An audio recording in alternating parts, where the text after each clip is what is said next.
Hey my students, how you doing? Hope you having good day. In this video, I am gonna talk about my student Deku. What if Deku was born with the power of the Dumuren? We will see what changes in his life. Watch till end. And subscribe for more, also like this video, it helps me to stay motivated. And thanks to the author of this story, this video is possible. So do check it out and show some love. Name of this fanfic is Dumuren Dekiru by AnimaliaKingdom. So do check out the author of this story and check out entire work. Also if you have any complaints about videos, feel free to comment, I will try to improve them. Let's jump in video. Izuku Midoriya and Kitsuki Bakugo were both born and raised in the same neighborhood, so they pretty much knew each other from birth. To say they were best friends was an understatement, they were practically brothers and their parents can even call them that if they wanted to. Their mothers, Izuku Midoriya and Mitsuki Bakugo, were very close, best friends when they were young, and their friendship stayed that way all the way to their weddings with Hisashi Midoriya and Masaru Bakugo respectively, and having sons of their own. Hisashi was a businessman while Izuku was a stay-home mom, Mitsuki became a fashion worker while Masaru worked with music. The two lived very close to each other, so the two pairs and their respective sons would meet up together on the regular. Izuku and Kitsuki both grew up to be respectful, kind boys, and their parents didn't need to worry about what they wanted to become as grown-ups. When asked what the two boys want to become, it's pretty obvious that every child's dream. To be a hero. You see, in their society it's a world full of superheroes, like the ones in comic books, but in this world it's real. Long ago, there were people who developed powers called quirks, an unique ability that gives said people extraordinary abilities. Despite the feuds that happened in the past with said powers, the world is now a superhuman society, where 80% of the population now have a power of sorts. As such, being in said superhuman society, it's obvious the two's dreams were to become heroes ever since the world introduced the symbol of peace and current number one hero. All Might. All Might was the strongest hero in all of Japan, gifted with a very unique quirk that practically makes him unbeatable to any villain alive. In fact, he's so powerful that compared to other countries with a crime rate of over 20%, All Might was able to keep said crime rate below 6 to 3%. As such, their society in Japan was a relatively peaceful place with nothing to worry about as long as All Might was around to deal with the villains. Additionally, not only was he around to keep the villains occupied, but he's also a major influence on the world as kids all around the world want to be just like him. A cool, strong hero who fought villains and worked to keep them behind bars. Thus, after seeing All Might for the first time on a TV screen, Izuku and Kitsuki's idol was found and their dreams were set in stone. Continuing onward, a child's quirk starts to show around the age of 4 years old. After going to the doctor's office, it's confirmed that the two boys will develop quirks when they come around. As time went on and Kitsuki turned 4, it wasn't until a few months in school that he finally developed his quirk. Explosion, being able to create a liquid that acts like nitroglycerin from his palms and denote them as explosions. Everyone in both his school, his parents, his best friend, and his uncle and aunt were so proud and impressed with his ability that everyone told him that he'd make a strong and powerful hero. Of course, the price of praise comes with arrogance and ego, but it's nothing to worry about since Kitsuki would have small talks with Izuku's father, Uncle Hisashi. Did you see that, Uncle Hisashi? Did you see it? Ha. I bet no one has a greater quirk than me. Kitsuki bragged with mini explosions popping out of the palms of his hands as Hisashi stopped drinking his coffee and reading his newspaper. It was a Saturday afternoon, so Hisashi and Kitsuki's parents had no work on the weekends. The 2 days were perfect for weekly hangouts and play dates for the two boys. However, this particular weekend had Izuku leaving to get groceries with Inko, and she didn't have time to tell Mitsuki. Despite it, it didn't stop her or her husband from coming over and revealing that they're going on a date night, and Hisashi agreed to look after Kitsuki until they returned or he can stay over for the night. After explaining the situation for Inko and Izuku's disappearance, Mitsuki and Masaru kissed Kitsuki and waved him goodbye as he spent some time with his favorite and only uncle. Yes, it is a great quirk. But Kitsuki, make sure you don't let all of the praise get to your head.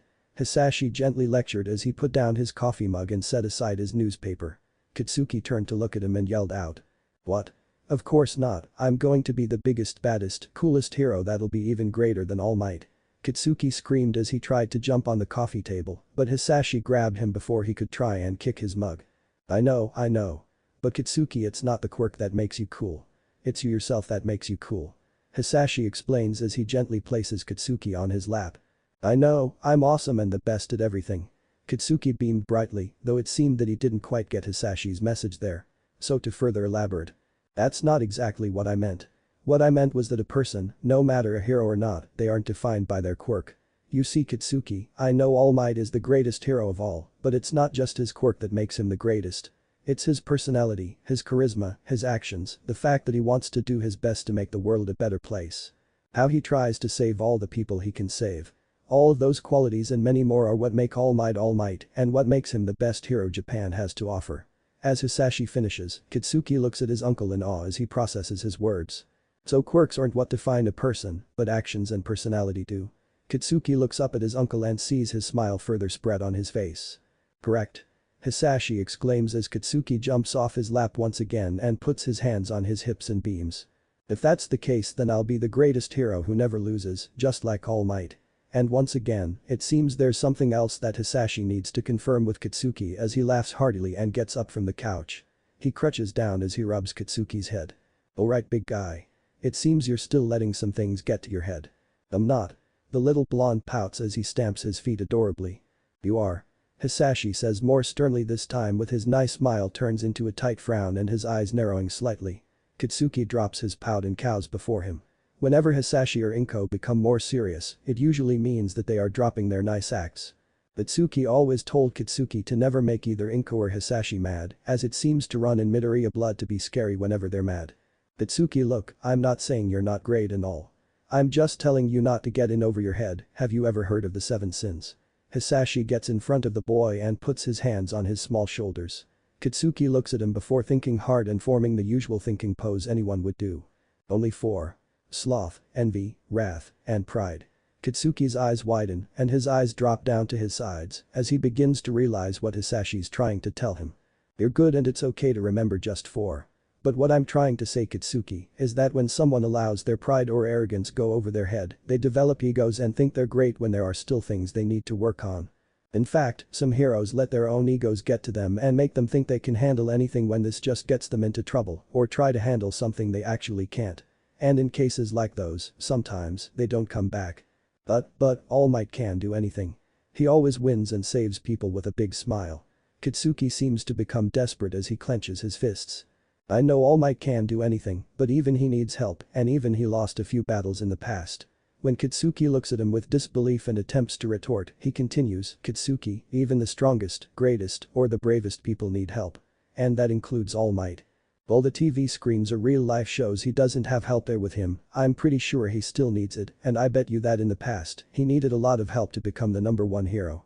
Everyone needs help and there's no shame in asking it, and there's no shame in losing either. In fact, losing is essential to growing. Sure, winning is nice and all, and it shows how much you've grown and improved, but it only gets you so far in life. You need to lose once in a while in order to learn something that winning can't teach you, like what you need to work on and strengthen in areas that you didn't know you're weak in. That's how people grow, unlock their potential, and become the best they can ever be.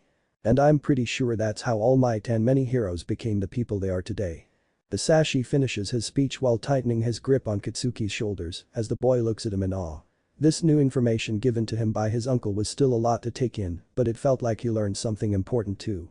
Deep in his heart, he felt some things that he thought he can only feel whenever he and Izuku watch All Might in action on a TV screen. Admiration, respect, and someone he can look up to. With a hand gripping his shirt and looking at his fist, he sets his gaze on Hisashi and scrunches his face to a serious look, though a cute one. I think I get it. Hisashi's face goes back to his gentle smile as he releases Kitsuki's shoulders and stands back up. But and don't forget this as you get older, okay? Never. Kitsuki screams as he lets loose small explosions in order to not accidentally burn something. He sees Hisashi feeling his phone buzzing and goes to answer it. A few words were exchanged with the person he's talking to, but Kitsuki can hear Auntie Inko on the line. He hears that they're coming back in a half an hour with Hisashi planning to make them lunch before they get back. Looks like someone's an eavesdropper. Want to help me make katsudon for Auntie Inko and Izuku before they get back? Hisashi asks as he leans down to ask Kitsuki, and the boy excitedly nods his head. Laughing, Hisashi and Kitsuki go into the kitchen and they begin gathering ingredients in order to make katsudon. The two work together in chopping up the pork and veggies, cooking the rice, scrambling the eggs, and many more in order to make his best friend brother his favorite food. As Hisashi and Inko said, it took her and their son half an hour to make it back home. Her husband and nephew set 4 bowls of katsudon on the table when they heard the door click and swing open. Hey boys, we're home. Inko exclaimed as she put down the groceries as she and Izuku put away their shoes. Hisashi and Kitsuki walked, well the latter was more running, towards the two as the boy leapt his way to Izuku. "Hi Izuku, we made katsudon." At the mention of his favorite food, Izuku's face lit up like a Christmas tree. Really Kitsuki immediately takes Izuku's hand and they begin running towards the dinner table until they heard Inko's voice. Boys." The two stop in their tracks, they forgot what happens when Inko comes back with groceries. "You two know the drill." Hisashi smugly looks back at the two as the boys lump their shoulders and begrudgingly trudge their way to Inko. They grab 2 bags each and make their way into the kitchen to put away the things before eating. Luckily, they did it quickly so they can eat as soon as possible. Hearing the clattering sounds of cabinet slamming, Inko shook her head in amusement as Hisashi warps an arm around her. The two grown-ups helped the two out with the remaining bags. They were able to put everything in their respectful place in a few minutes before sitting themselves on the chairs around the table. They say their respective prayers for the food before they begin eating. Izuku and Kitsuki dig into their bowls in a rapid session that causes Inko to stop eating and scold the boys. "Izuku. Kitsuki. Slow down, you'll choke." She screeches as the two put down their bowls, but their cheeks are stuffed full with katsudon. The two swallowed with audible gulps before wiping their mouths with napkins. "Sorry mom, but it's so delicious." "Yeah, Uncle Hisashi and Auntie Inko's famous katsudon is so good that I can eat 10 bowls of it." Izuku and Kitsuki stated as the former's parents blushed at the praise of their famous katsudon recipe. Hisashi laughed behind his hand and chopsticks, while Inko sighed and sagged her shoulders. "Still if you eat too fast, then you'll choke. And isn't best to savor the flavors slowly." Inko responds with a mischievous smirk and glint in her eyes. Her husband side-eyed the two boys as they began to process the idea of savoring the katsudon much slower next time. Izuku and Kitsuki then turned to each other and began speaking as though they can read each other's minds. "Actually, that's not a bad idea. True, especially when you hear the crunchy sounds of the pork. Or the creaminess of the scrambled egg. Or the cooked rice. When it's at the right temperature. And flavor. It'd be a food paradise." The two screamed as though they came to a profound realization. Inko and Hisashi laughed out loud at the boys' antics as they made a solemn vow to eat food much slower next time. However, it seems that the adults laughing is what made the two realize that they've been tricked. "Hey, you tricked us, Mom Auntie Inko. I'm sorry, but you've made your solemn vow. So you have to eat your food slower next time," Inko said in between laughs as Hisashi began laughing harder than before. Kitsuki and Izuku made pouts before laughing out loud as well. After the heartful meal, the adults cleaned up while the two boys began playing inside Izuku's room with All Might toys and bouncing around the area. Izuku's room was filled to the brim with posters of his and Kitsuki's idol, to his walls, his computer home screen, his bed sheets, and even his clothing were all Might themed pajamas. It's always a party whenever the two come over to either boy's house as they would play with each other and have fun until they literally drop and fall asleep before leaving with their parents. The day progressed with Inko and Hisashi planning a regular movie night as they got a call from Kitsuki's parents that they won't be able to pick up their son as their date night will end very late.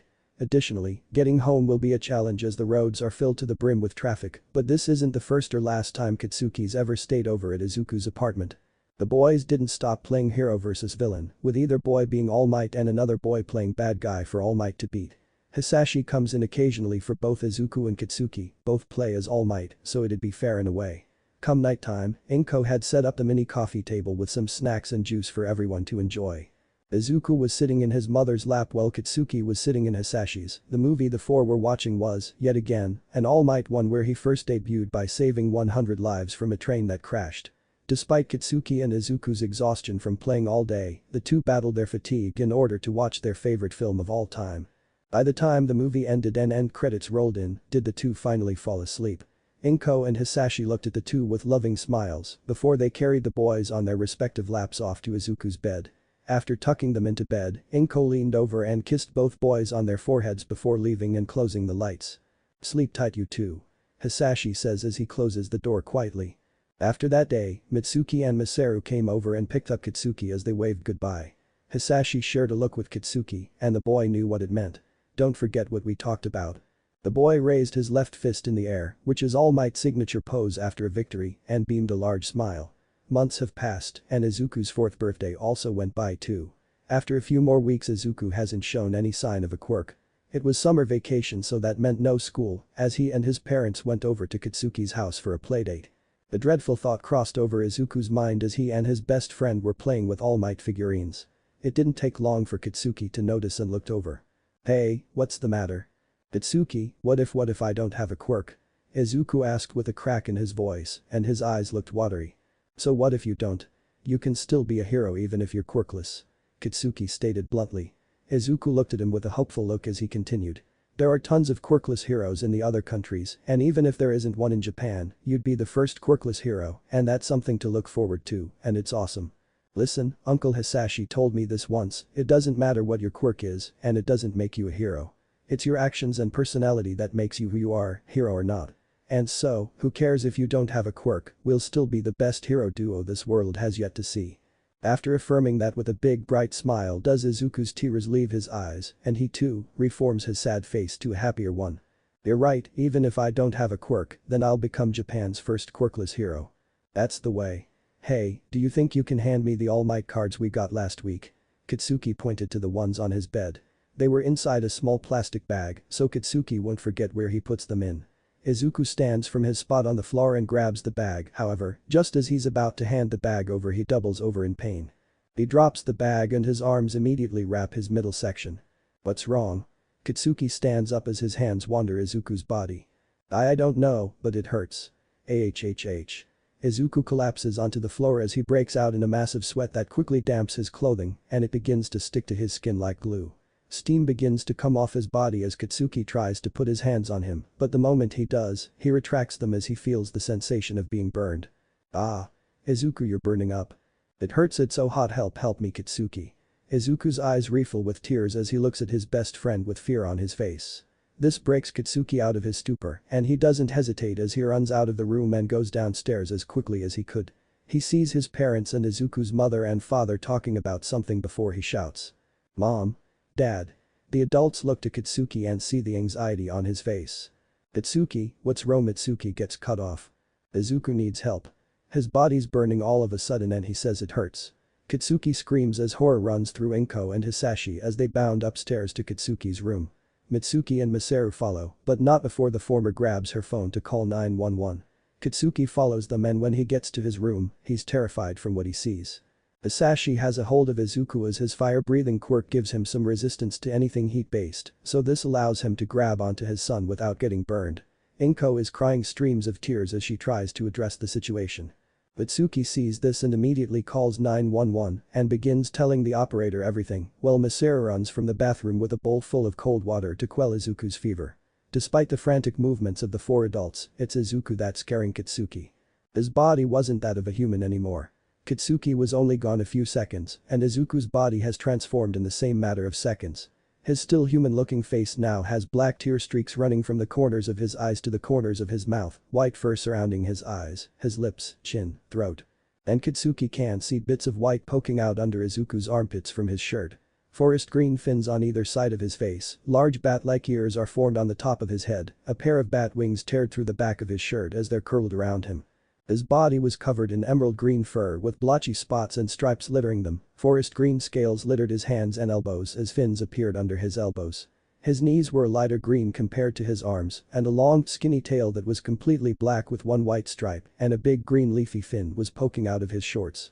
Time passes very slowly for Kitsuki as he doesn't know what has happened to his best friend, despite the fact that Izuku's quirk has finally appeared. It takes 20 minutes for the ambulance to arrive as Inko and Hisashi leave with them and Izuku. Mitsuki and Masaru take Kitsuki and follow the van in their car, going as fast as they can in order to see which hospital they were going to. It took the Bakugo family a while to find parking in the hospital's parking lot, but they managed to find a space in a matter of seconds. After talking to Inko, in a panicked tearful voice, they learn that the Midoriya family are on the second floor, room 205. Does Mitsuki carry Kitsuki in her arms as Masaru locks the car and they rush inside the hospital. After entering and exiting the elevator, dodging doctors and nurses, being careful to not run or bump any patient in either a wheelchair or deathbed, the three finally find Inko and Hisashi waiting outside a hospital room. What happened? Is Izuku okay? Mitsuki asks as Kitsuki looks at the room's door in fear. Fear for his best friend who's suffering from his quirk appearing. We don't know yet.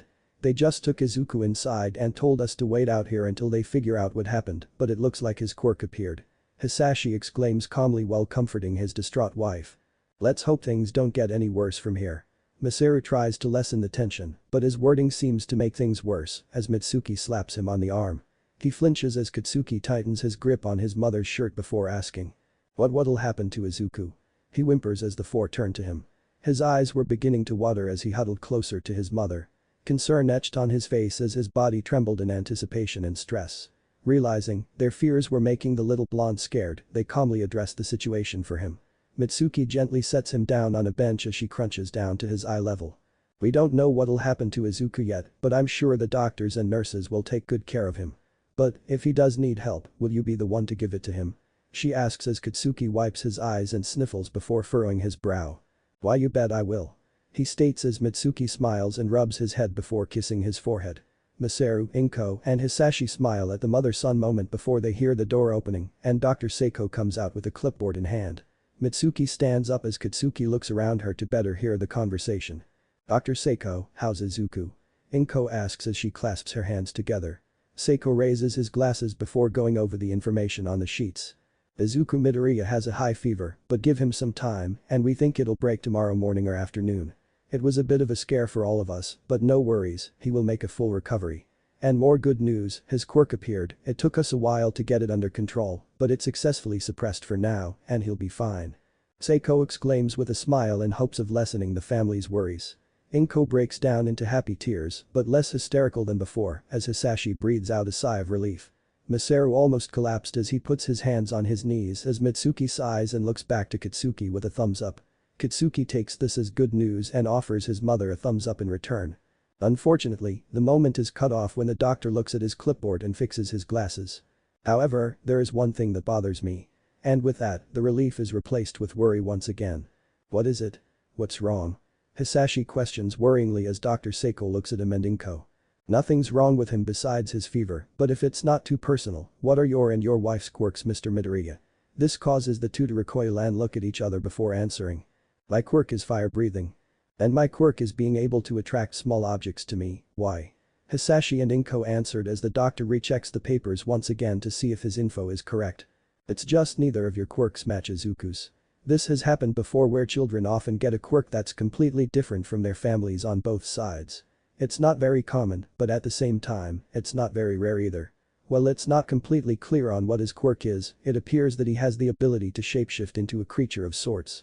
The answers as the families look onward until Katsuki blurts out something. A creature, like Dragoon Hero. Ryukyu. The five look at him before the doctor continues. Yes, it's something similar to Ryukyu's quirk and appears to be something akin to a dragon. Unfortunately, I'm not an expert in mythology, but I have a friend who does. Seiko replies as his left hand digs into the pocket on his coat. He pulls out a card and hands it to Hisashi that reads. Professor Denshu of Japanese Mythology Museum. You can go in and see Izuku now if you want, but the hospital closes around 10 o'clock just to let you know. He opens the door as everyone piles into the room slowly. Izuku is on a deathbed, breathing heavily as his face is flushed red with beads of sweat dripping down his forehead. He's wearing a hospital gown with the bed sheets covering his tiny body. Inko and Hisashi sit on one side while the Bakugos sit on the other. Katsuki grips the bed's bars in worry as Inko places her hand over Izuku's. You're going to be okay, you're going to be just fine, Izuku. She mutters as Hisashi rubs his wife's shoulder once more. Katsuki keeps looking over and trying to stand on top of his chair to get a better look of Izuku, only for Masaru to grab a hold of him and put him on his lap. He'll be okay, Katsuki, we just have to wait tomorrow. But tomorrow's in 12 more hours. He whines after looking at the clock on Izuku's nightstand and counting the amount of hours in his head. Mitsuki once again rubs the top of his head. Mitsuki, we're all worried. But if we hope that Izuku will wake up sooner, he will. Really? Really? Mitsuki and Masaru smile at their son as he glances at Inko and Hisashi, who also give him reassuring smiles. Okay. Despite knowing it's to keep Katsuki calm and not stress out about Izuku, he still can't help but worry as he prays to Kama-sen to help his best friend get better faster. Luckily, it seems Kama-sen has heard his prayer as Katsuki felt time move by faster somehow. There were times where either he or an adult would go to the bathroom and Mitsuki and Masaru offered to buy food so Inko, Hisashi, and Katsuki could watch over Izuku. Unfortunately, visiting hours have passed and Dr. Seiko solemnly asked everyone to leave, assuring them that they'll send someone to watch over Izuku. With heavy reluctance, everyone left, but not before Inko kissed Izuku's forehead and prayed that he'll wake up the next morning. Despite going home at night and heading off to bed with heavy hearts, no one was able to sleep, especially Izuku's parents and Katsuki. Hisashi and Inko were happy that their son had developed his quirk, but the fact that it put him in the hospital was jarring to say the least. Hisashi personally felt the heat coming off of Izuku, and even though he's rather resistant towards anything with heat in general, he couldn't help but flinch on how hot Izuku's body was. Inko might be faring worse off than her husband, as she couldn't even hold her own child due to the heat. She actually felt the heat from her son's body as though it was a hot summer day, even hotter than the actual summer break. However, as parents, they decide to put their fears aside and help their son in any way they can once he wakes up. With that in mind, they finally went to sleep. Itsuki kept staring at the ceiling of his room. He tiredly and trudged the entire way when he was cleaning up his room, as this was the same room that Izuku developed his quirk, but instead of celebrating it, his best friend is in the at this moment. While he's rather excited about what his quirk is and what it can do, he's still scared of what Izuku's newfound potential could be. He personally and literally felt how hot Izuku was as he put his hands on him in an attempt to comfort him, but he recoiled as though he put his hands on the oven in the kitchen. He could also feel the heat from a distance when he went back to get Izuku's parents and his own to help him. Itsuki wasn't sure what kind of quirk Izuku actually has, and despite his fear for his brother, he decides to put it aside and help him once he gets better. With that in mind, he finally pulled the covers of his bed and went to sleep. Everyone woke up the next morning, and as Mitsuki and Masaru were getting breakfast ready, the former got a phone call from her best friend that Dr. Seiko called that Izuku's fever finally broke and he woke up a few minutes ago. Upon hearing this, Kitsuki grabbed his peanut butter and jelly sandwich with him and ushered his parents into the car. Itsuki calmed down the eager child as the three headed their way to the hospital. Luckily, there was no traffic and they managed to arrive in 10 minutes max. Even more luck is that they managed to find parking since there were so little cars at all, since it's rather early in the morning. Itsuki pretty much bursted from the car despite Mitsuki and Masaru's warnings to look out for any vehicle coming his way. The boy didn't care, as he used his quirk to explode his way to the elevator as quickly as he could. He made it to the elevator and began pressing the up button as fast as he could and didn't stop until an elevator door opened. Mitsuki and Masaru barely made it in before the former scolds her child. "Itsuki, you could have happened if you got hit by a car. You could have died like that," she screeched as Masaru fought to regain his breath. "I know, but there weren't any cars around and I want to see Izuku." "I know, but I doubt Izuku would want to see his best friend on a hospital bed, would he?" The question makes Kitsuki freeze, and he thought of Izuku's reaction if that did happen. He would be devastated, and thinking about it made Kitsuki remorseful. "You're right, I'm sorry." He looked down in guilt though both his mother and father leant down with comforting smiles. "Hey, we know you want to see Izuku, but at the same time you need to be careful with these things in real life too." Masaru gently lectures as Kitsuki looks at his parents with a small smile until they hear the ring of the elevator, signaling that they've arrived at their destination. The three begin walking towards the desk to let the person in front know that they're here to visit room 205. Upon opening the door, they see Inko and Hisashi sitting beside Izuku. Unlike yesterday, Izuku's sitting upright with his hands on top of his blanket-covered knees. They turn their heads after hearing the door click as Izuku puts on the biggest smile he can muster. "Itsuki." He spreads his arm out wide as Kitsuki smiles and races to his bed, using his quirk to propel himself onto the bed. He immediately plunges himself into Izuku's arms as they wrap each other like blankets. "Izuku. I was so worried about you." The two boys continue hugging and rambling words to one another as their respective parents take in the heartwarming sight. Eventually, the two release as Kitsuki excitedly rambles on about Izuku's newfound quirk. "Izuku, you finally got your quirk." "I know, I can't wait to leave and see what it can do." They said it's something similar to Dragoon Hero. Ryukyu's. "Wow, really? Do you think I'm going to become a dragon?" "Not exactly, but they said it's something similar." "So cool. Do you think?" Hey, I know you two are excited, but please keep it down. We have other patients here and it's still rather early." A voice chuckled before gently scolding the two for their loud behaviors. Dr. Seiko enters and closes the door as he walks in with his clipboard. Kitsuki and Izuku shyly blush and lower their heads. "Sorry Dr. Seiko," said Doctor merely laughs it off before bringing his clipboard up to his face. "It's alright, it's pretty natural for kids to be ecstatic when they get their quirk. But, we'll run some more tests to see if there won't be any more nasty surprises like the fever." He grimaces and so do the families, but he presses on. "Anyway, once we get the tests back, it'll only be around an hour and you'll be allowed to leave the hospital." "Sweet. Oh, Izuku, after this we're going to a mythology museum." The parents and doctor smiled and looked at each other. Just one sentence is enough to get the boys in a talking frenzy about quirks and heroes. "Really?" "Yeah, it'll help you learn what kind of creature you just turned into." "Cool, I can't wait." Maybe you can turn into a dragon or a phoenix. Phoenixes don't have bat wings, Kitsuki. Well, maybe yours is a different version. But, we'll be the greatest hero duo the world's ever seen though. That's true, we'll be the next #1 hero and hero duo. Yep, the explosion hero. Kitsuki and mythology creature. Izuku. Kitsuki unintentionally let out explosions from his palms as he shouted that line. Yeah. Izuku tried to do the same, but… rip. The loud cloth-tearing sound filled the air as Izuku and Kitsuki quelled their excited screaming as everyone's eyes widened. Upon tracing the source of the noise, they see Izuku's bad ears, wings, and thin tail sprouted out of his body. His hospital clothes now had tears from where they appeared. Izuku blushes as he rubs his head, his ears lowered, tail wrapped around him, and he gives out a little chuckle. Oops. Few seconds passed as Kitsuki bursted out laughing at his best friend's accident, though Mitsuki and Masaru gently chid him. Inko and Hisashi were also trying not to laugh at their son, as Dr. Seiko shook his head and went outside to get a new uniform. Nonetheless, it didn't stop Izuku and Kitsuki's continuous banter as they continued talking about the possibilities of what the former's quirk could be, only the wings and tail began flapping and wagging wildly now. The sight was so cute that Inko and Mitsuki couldn't help but take a few pictures of the scene. 2 days had passed after Izuku was released from the hospital, as Hisashi and Inko set up an appointment to meet Professor Denshu about Izuku's quirk. Despite his parents telling Kitsuki's that they didn't need to come if they're too busy, they brushed it off as they wanted to know everything too, and it wouldn't be nice to Kitsuki if he didn't come along. Now, they're standing in front of the Museum of Mythology. It was a very tall building that looked like a traditional Japanese house, but the words clearly state its name.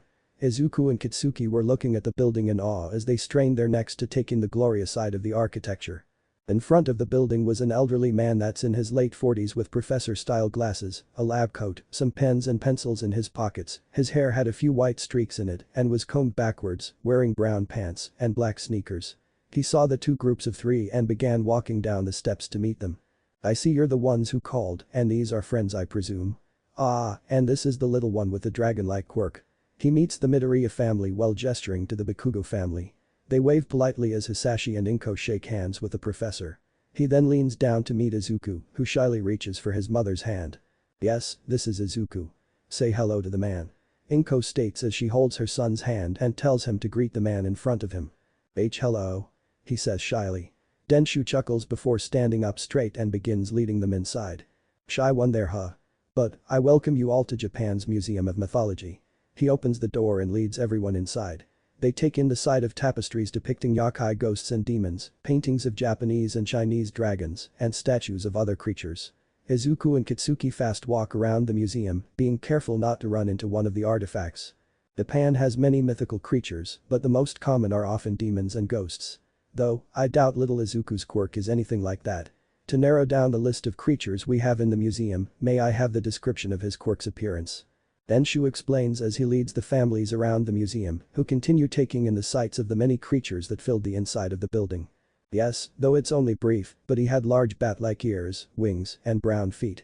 He had green fur and blue scales covering his arms like fish. He also had fins on the sides of his face, and then there's that long, skinny tail with a leafy design at the end. There were also these black markings on his face that ran from the corners of his eyes to the corners of his mouth. Inko explained as Denshu began connecting the dots of Izuku's quirked form. His eyebrows rose and his eyes widened before leading everyone to a different section deep inside the museum.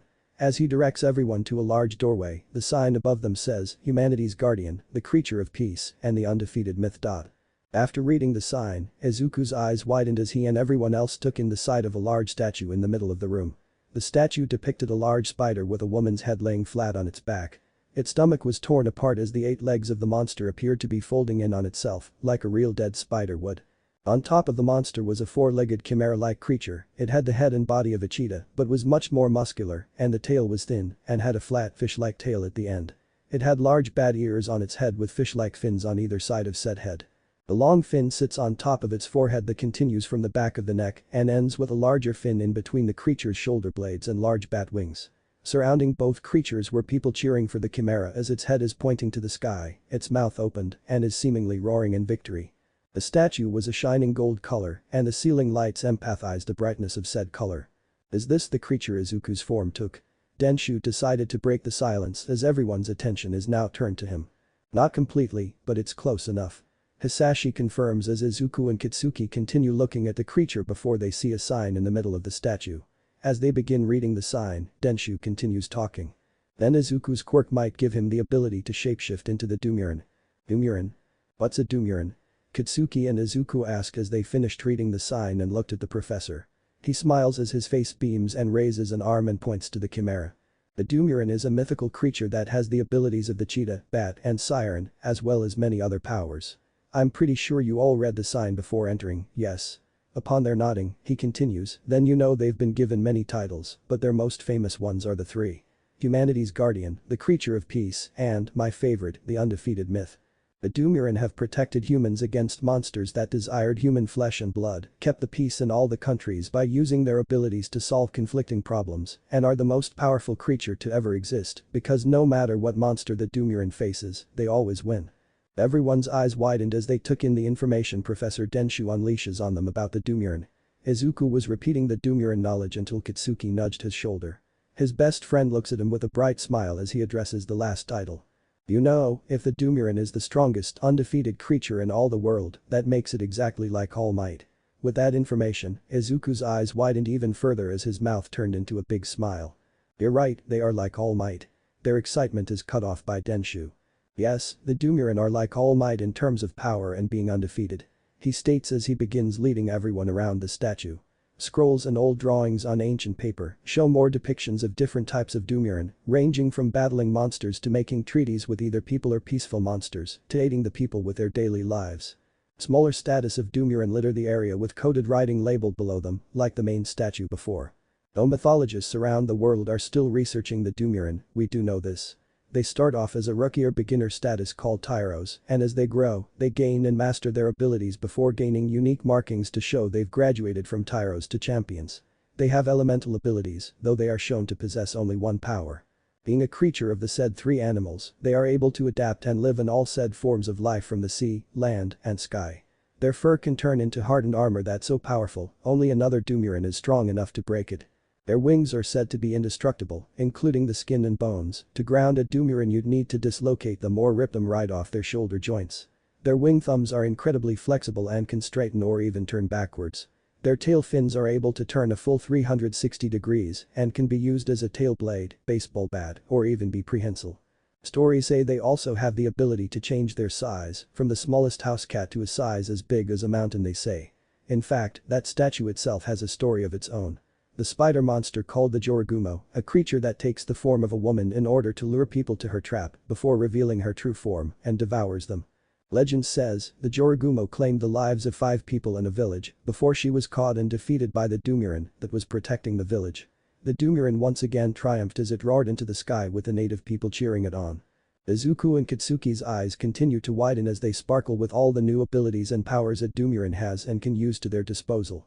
Inko and Hisashi also take in everything Denshu says as they look at Izuku with a sense of pride. Mitsuki and Masaru are also excited by what kind of hero team the boys could make when they go pro hero. Denshu continues listing Dumuren abilities that are either well known or have been researched. The day progresses until it's the evening, the professor giving the Midoriya family a list of the creature's abilities.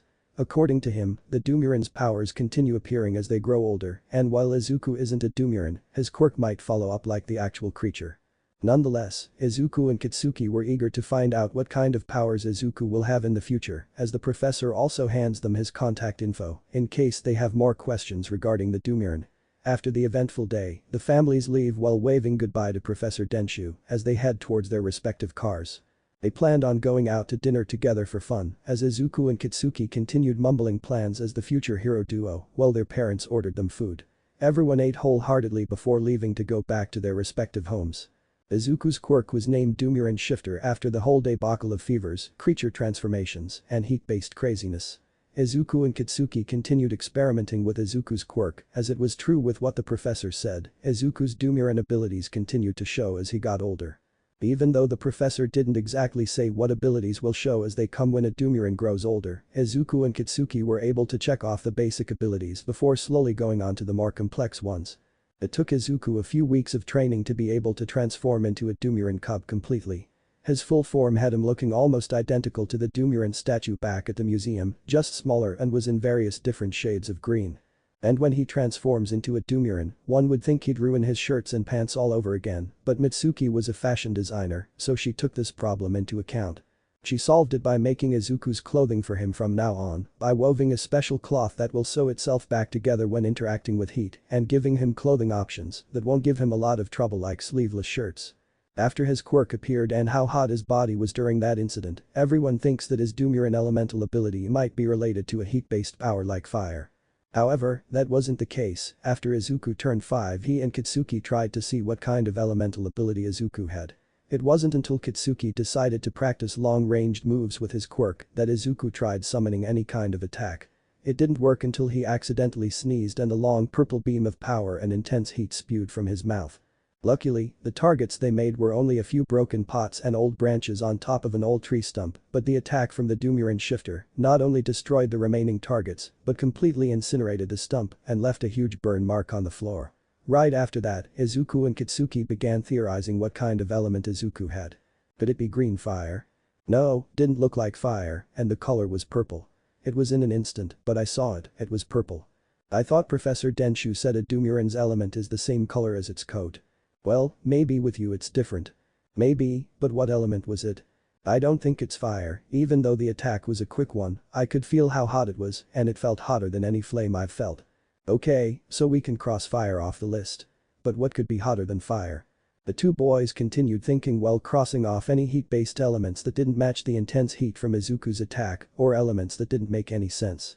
It wasn't until Hisashi came in that they found their answer. You boys having fun with your elemental guessing game? It's not a guessing game, Daddy, we're trying to figure out what my element is. I'm sure you two will figure it out. Well, we just crossed fire off our list. All we have is plasma, electricity, or lava. Kitsuki explained as he handed his uncle the list of elements he and Izuku compiled. Hisashi takes a look at it and then theorizes. You know, from the way you two described it, I think Izuku's element might be plasma. Would you say that? Kitsuki asked. You two said that it was hotter than any fire you felt, right? After a few nods from both boys, he continued, well, what's hotter than fire is plasma. In fact, they say plasma is the heat coming off from the sun and stars in space. And that's hotter than any fire we have here on Earth. The two boys stared at Hisashi in awe as they took the theory into consideration. Izuku's fever, how hot he was after the incident, and now the attack's intensity and heat he unleashed in his little sneeze. It felt like it all made sense in a way. Izuku and Kitsuki decided to write the element down as plasma as they go outside to put the idea to the test. Though, Hisashi tells them not to do anything too crazy when experimenting with the idea. Knowing the two boys who go crazy over either heroes or quirks, they're bound to act like kids in a candy store. Once Izuku's elemental power is now discovered to be plasma, they continue training their powers pretty much daily whether together or not. Izuku was able to further his element by making attacks and discovered the ability to heal himself by using plasma energy. He was able to unleash the 3 basic breath attacks of the Dumuren: Elemental Breath, Sonic Boom Clicks, and Siren Scream.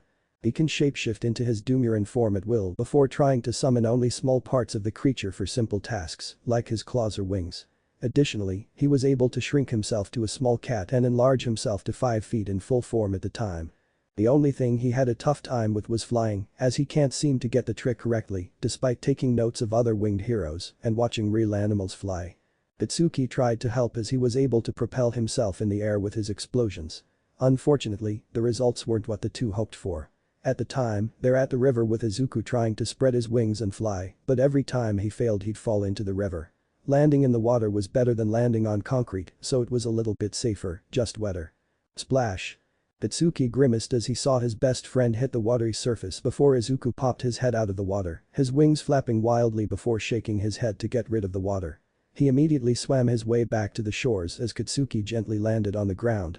He ran to help Izuku out of the water as he sat on the floor dejectedly. Flying's a lot harder than I thought. I would say it's not, but then again I don't have wings. I don't get it, I took notes, I watched heroes with wings fly before. I don't know what I'm doing wrong. That's because your wings are not spread out enough to catch the air.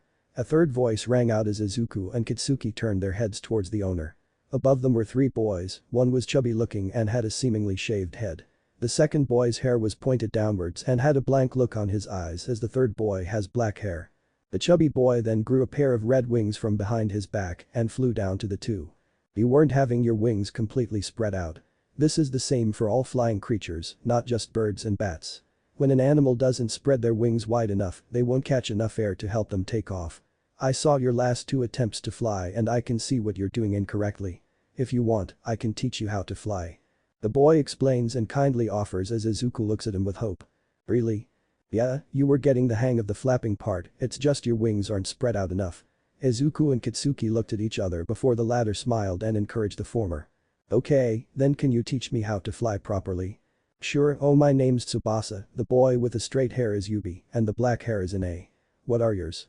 Izuku Midoriya. Itsuki Bakugo. Cool. Okay, Midoriya, we're going to start off with gliding before flying. You need to spread your wings more and to do that, it's best to glide before going into the real thing. Watch how I do it and you follow. Remember, spread your wings out. Tsubasa yells as he jumps into the air before spreading his wings wide enough that the air catches underneath him. The air keeps him afloat before he gently flaps his wings to land safely. He turns around and waves to Izuku to try. Izuku was unsure before steeling his nerves and spreading his wings. As Izuku looks at his left wing, he realizes that Tsubasa was right about one thing. His wings weren't spread out enough, he always had them slightly folded, and that's what's causing him not to get enough air in. To fix this, he spreads his wings out more until they were wide enough to actually lift him off the ground.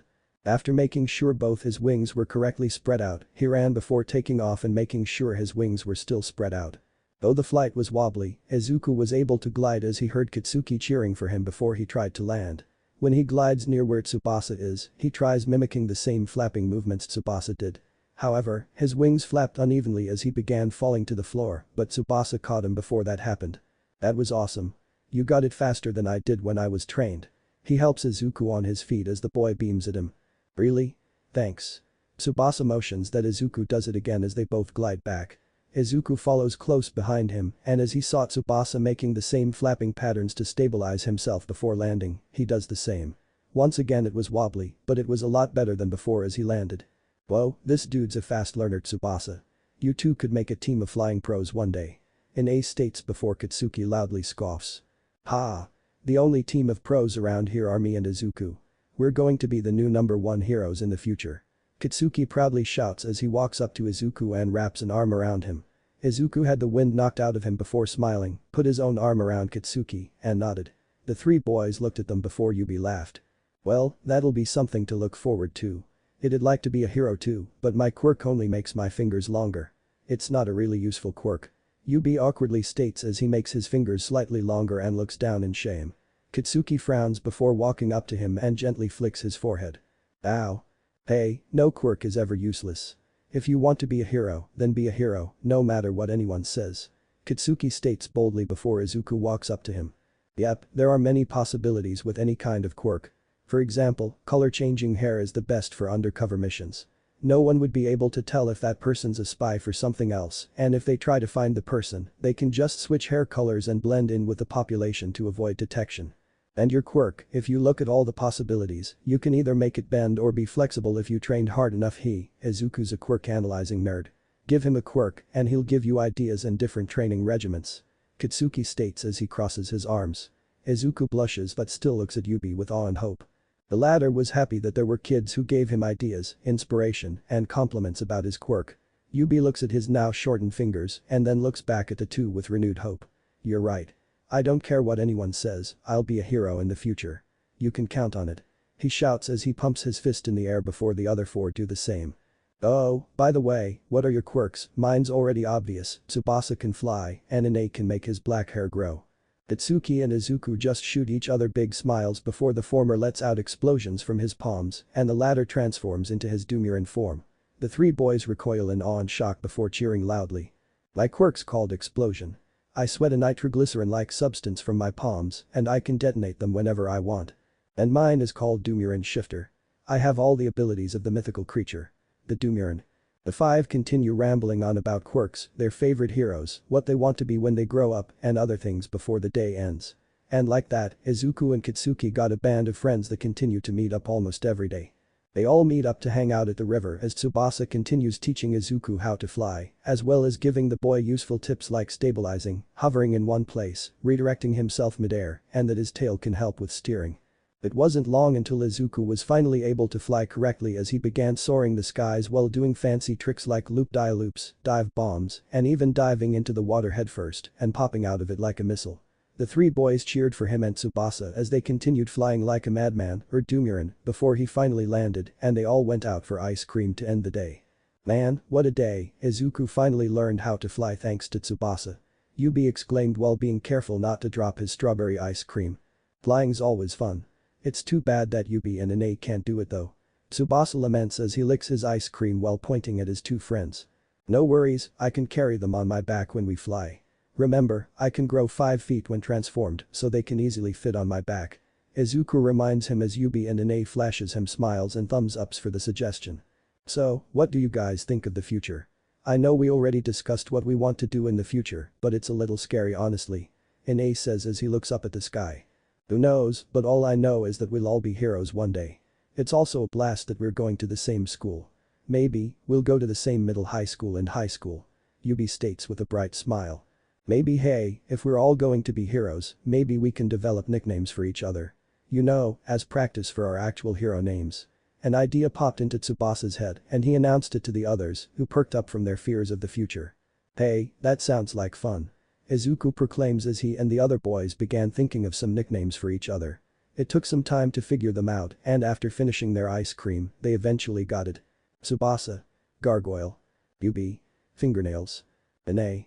Shadowman. Katsuki. Kaken. Izuku. Dekiru. Despite the names, Yubi points out something about Izuku's with a wince. Maybe we should change Izuku's. When the boys looked at him, he shyly replied, well, I realized that looking at Izuku's first name in a different light, Deku's actually another way to read his name. And why I think we should change it's because Deku means useless. Izuku backtracked as he looked lost in thought as a downed expression clouds his face. He never realized that his name could be read in a different way, especially one that meant negative wording. Yubi and Katsuki take notice and immediately act accordingly. AHHH. Not that you're useless or anything like that Izuku, really, you're an awesome friend and are going to be an amazing hero one day. I was just worried if people might take it the wrong way and then. If that's the case, then I'll remind them that Deku stands for Dekiru. Yubi's shouting and constant arm waving was cut off by an angered Katsuki. We all agreed Izuku's name is Dekiru but will be shortened into Deku so it'd be easier to say or if people prefer the short version. But, if anyone dares look at it in a negative limelight, then we'll make them see why Izuku's name is Dekiru. Katsuki shouts as he makes his right hand into a fist and he points it into the palm of his left hand for emphasis. The other boys took his words into consideration and agreed to defend Izuku's honor and name if anyone dared try to belittle him. Yubi relaxed and considered it before looking back at Izuku and apologized for any trouble he just caused. Izuku waves it off and states that Yubi was just looking out for him. The group of 5 then fist bumped each other before shouting loud into the sky before waving goodbye and going home. As Izuku and Katsuki were walking home, the former nudged the latter. Hey, thanks for making Deku a better meaning than the other one. No problem. We're going to be hero partners and a team in the future, so that means we gotta look out for each other you know. Yep, and once we go pro hero, nothing will stand in our way as the new #1 heroes. That's right. Any villains out there will rue the day they got in the way of Kacchan and Deku. After a few moments of silence, Katsuki decided something and slumped his shoulders and arms. Tsubasa was right about something, these are good nicknames for temporary hero names. He muttered this as Izuku laughed out loud. Few more years went by as the group of friends would come over to either Izuku or Katsuki's house for playdates, since the other three's families were too busy and away to have them at their own houses. It wasn't a problem for the two families as they think the more friends Izuku and Katsuki have, the better. Their families also got accustomed to the group's decision of nicknaming each other and was pretty much the norm nowadays. With their quirks growing, them learning things inside and outside of school, with cool friends to hang out with and parents to support them, things were going to be fine, dandy, and happy for the pair of future heroes. Knock. Knock. Knock. Hello, this is the Musatafu police. I'm sorry to say this but your husband died in a villain attack that occurred few hours ago. I'm so sorry madam. The green-haired woman fell to her knees in silence, her face full of tears and are buried in her hands. Her 9-year-old son runs up to her and asks her if what the policeman said was true. He knows much of the world to know how life and death works, unfortunately. She doesn't say anything as she wraps her arms around her child as he continues to ask her the same question over and over again. Then, he couldn't take it anymore and begins crying alongside his mother. Few feet away are his best friend and parents who are in complete shock from the sudden news. The mother of the ash-blonde boy runs up to the policeman officers and shouts in their remorseful faces what they meant by the news. Her husband follows to comfort the distraught wife and child. Their 9-year-old son, staring in disbelief as his eyes widen from the news. No, it couldn't be. Uncle Hisashi wasn't dead. He promised them that he'd come back and they'll go on a big family dinner just like always. He wasn't dead. He wasn't dead. He wasn't dead. And just like that, all the happiness that occurred throughout their entire lives came to an absolutely depressing end. There was always that phrase. Happiness often comes with a price, and this was that price. People also said that the future was unpredictable and that everyone must be prepared to handle whatever it throws at them. They've always said that, yet some people didn't think that they'd actually have to be prepared for said moments. But this was one of those moments, and they didn't prepare for it or predict it. Hisashi was called to be away on a business trip which was said to last a week and that he'll come back on the weekend. Then, he, wife and son, and the Bakugo family would all go out and eat together after either family would come back after a long day at work. It was their way of relaxing, and it was supposed to be like that. It was supposed to happen, but it didn't. No one could have predicted a villain attack in the same place Hisashi was working at. No one could have predicted that Hisashi would be one of the people who were killed in said attack. No one could have predicted that that would be the last time Hisashi would ever see or speak to his family again. No one could have predicted that would be the last time Hisashi ever said, "I love you" to his wife and son. No one could have predicted that the future would end up like this. And no one was prepared for it either. But sadly, they need to face reality. Uncle Hisashi was dead. He's not coming back. That was the last time he ever spoke to his wife Inko and his son Izuku. That was the last time he spoke to Mitsuki and Masaru Bakugo, and the last time he rubbed Katsuki's head goodbye. The very last time he'd ever see them again, and the very last time they'll see him again too. Days passed as Hisashi's funeral was being planned, and the days that passed and came were filled with nothing but sadness and depression. Inko couldn't stop crying. Mitsuki came over constantly to make sure she was okay and handling herself and Izuku properly. Masaru would take Izuku and take him to places in an effort to make him smile again. Mitsuki tried to uplift his spirit too, but all attempts failed. Just as Inko couldn't stop her sobbing, Izuku lost his light and stopped smiling. His eyes were rimmed red with eye bags forming, his bright emerald eyes are completely dimmed and the happiness and bright shine within them died out. He couldn't think of doing anything but sit silently and not move at all. Mitsuki and Masaru tried everything, but they knew Hisashi's passing hurt just as much to Izuku as much to Inko and everyone else. Mitsuki tried his best and would smile for his best friend brother's sake, but deep down, he was feeling just as sad and depressed as his beloved auntie Inko and his best friend Izuku. After Inko would pick up Izuku, Katsuki would wave him goodbye with a bright smile before retreating back to his room and fall onto his bed. Silently crying his emotions into his bed, hoping his parents wouldn't listen and pity him with their own sadness. It was tough putting up a facade for Izuku's sake and masking his own pain, but he had to be a hero. Because heroes always comfort people whenever things seem tough for them, so he couldn't cry in front of Inko or Izuku. He couldn't not until things get better for everyone. The day of Hisashi's funeral, Inko and Izuku wouldn't stop crying as they paid their respects to their deceased husband-father. The Bakugo family also paid their respects to Hisashi as a loving friend and uncle to Katsuki.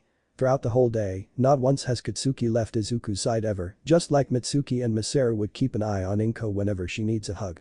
Tsubasa, Yubi, and Ine were also there, and they tried to make things better and cheer Izuku up, but to no avail. The results were still the same. He couldn't smile. And to make matters worse, Tsubasa got the unfortunate news that he and his family were moving to a different place. He wasn't able to explain why they're suddenly moving as they didn't have any job or financial problems, just that his family wanted to move. It was with extreme heavy hearts that the group of 5 boys now became a group of 4 as they watched Tsubasa's car and moving van leave. That was the last they ever saw or heard from him, as he didn't have a phone despite his family having more than enough money to buy one for him. To bring more bad news, it was only a few weeks to a month later that they got sudden news that Tsubasa and his whole family died in a sudden accident. And it was right before he told them all that he had settled into his new home nicely and planned to arrange a video call with all 5 of them together. It was another reason that kept Izuku from smiling and being himself. His depression began taking a toll on his mental behavior as he started developing bad habits. He started muttering to himself while writing or taking notes. Additionally, he would unintentionally sprout his tail and thump it against the ground along with his muttering. Even though everyone understood the reasoning behind his newfound habit, it was getting on their nerves but couldn't bring themselves to stop him. Unfortunately, Izuku began attracting bullies as they would make fun of his depression, which often led to Katsuki, Yubi, and Ine defending him and getting into fights. This also began to take a toll on Katsuki as he developed a short temper, was prone to anger, began insulting and giving people bad nicknames to be snarky at them, and snapped at anyone who would dare make fun of Izuku or his friends. It got particularly bad when Katsuki accidentally used his quirk on one of Izuku's bullies in an attempt to scare them off. In the skirmish, he burned his opponent's eye badly, and this brought his and Izuku's parents into the mix. Luckily, Katsuki got off with only detention, and the bullies were reported thanks to Izuku, Yubi, and Ine. It was after getting home that Katsuki finally showed to his parents how much of the pain he was hiding after Hisashi's death. Katsuki. This is your first detention in all of your school years and your entire life. Why the heck would you use your quirk on those boys? Mitsuki screeched as she was careful not to use her usual bad language as Katsuki glared at her with a bandage on his right cheek. It's not my fault, they were bullying Izuku and it was wrong. Me and my friends had to teach them a lesson. And fighting back is the best way to teach them that. They were making fun of Izuku by using his nickname incorrectly and they dared to use Uncle Hisashi as an excuse to do so. I don't care if that jerk is now blind, he got what he deserved. Katsuki Bakugo. No one deserves to have a second-degree burn mark on their face. Masaru shouted as both his wife and son looked at him in immense shock. Masaru wasn't the type to scream at people and certainly wasn't the type to get easily angered either. However, it seemed that this school fight and Katsuki's Freudian excuses had cut the last straw. Mitsuki even trembled at the sight of her usually calm husband, now having an angered death glare on his face as Katsuki cowered before him and stared at him in fear. I get it that they were being mean to Izuku and stooped so low as to use Hisashi and the Dekiru nickname as an excuse to rile him up, but what you did is still inexcusable. You're not allowed to use your quirk on anyone, even if there is a good reason to do so, it's still wrong. If Hisashi, Inko, or Izuku were here right now, do you think they'd be happy with what have you done? Do you think they'd be proud that you could have potentially blinded someone's eye? And do you think, if All Might were here, he'd praise you for what you've done? Would All Might do something like that to someone, even if he too had a good excuse? Katsuki stood in shock and terror as his father questioned him about what he'd done, and honestly he did feel guilty and was using his anger and protective behavior towards Izuku as an excuse for what he did. Even though it felt right to make the jerks back off, it did feel wrong, and Katsuki was indeed horrified when he learned that his opponent's eye was burned badly. However, he pushed it aside in order to put up a front, but as his father continued to scream at him, he felt his facade beginning to waver as he nears his breaking point. Mentioning Uncle Hisashi didn't help as the more he's talked about, the more he felt his bravery wane and is close to shattering. And if Hisashi were here, he would. Uncle Hisashi isn't here. He's dead, he's gone, he's never coming back. So don't talk about him like he is. Katsuki screeched. Masaru stops berating him as he and Mitsuki looks at the distraught boy. His angered face turns into one of pure sadness and despair, tears immediately fill his eyes as fat drops of water fall off his face, and his voice cracks the more he screams. I know what I did was wrong. But that was because Izuku was still suffering and those jerkwads didn't give a damn. They kept making fun of Uncle Hisashi, using Deku incorrectly by saying it meant useless or worthless, and using them as excuses to make Izuku angry. They even said he wanted to die because of his monster son, and that was the final straw for me. Auntie Inko and Izuku haven't been the same since that day, they never smiled again, never laughed again, and never had fun and do all the things we used to when he was still alive. I'm trying so hard not to break for their sake, but I feel like I'm going to break if I can't help out at least. I don't know what else to do. Katsuki stopped and inhaled as he exhaustingly collapsed on his knees. Mitsuki placed a hand on her heart as she and Masaru bent down and came face to face with Katsuki as he utters out, why did he have to go? Why couldn't he stay with us a little longer? Why him and why did he have to leave so early in Izuku's life? And mine, and Auntie Inko's and so many others. Just why? Why? Mitsuki can feel her throat tighten as her own eyes welled up with tears. Just like her boy, she was hiding how much pain she felt seeing her best friend in such a sorry state, as well as Izuku's. Neither of them deserved to have a wonderful man leave their lives so early, but she didn't take into account on how Katsuki felt. She didn't realize how much of an impact Hisashi had on her child's life growing up, and now she sees how much he meant to him. Sniffling, she wraps her arms around Katsuki as Masaru does the same to both of them. He too had tears but doesn't shed them yet. Not now when his wife and son needs at least one of the adults to be strong. Oh, Katsuki, I'm so sorry, I never noticed how much you've been hurting. Sniffle, I know how much it hurts. I was Inko's best mate at her wedding like she was with mine, so I've known Hisashi ever since they married. It hurts, but we never predicted something like that night would happen to anyone. And you know what, it's not just us, or Auntie Inko, or Izuku who feels and understands this. All the people who died that night, their loved ones are going through the same thing we are, so we're not the only ones who understand what it's like to have someone they love get taken away from them. Mitsuki holds her child at arm length before giving him a small, hopeful smile. But they're getting help from others, and I've been thinking of something that could help Auntie Inko and Izuku get better. Therapy. Many people who have either depression or are suffering from losing a loved one get comfort from others or go to therapy to heal. They understand people's pain and recommend things to help them.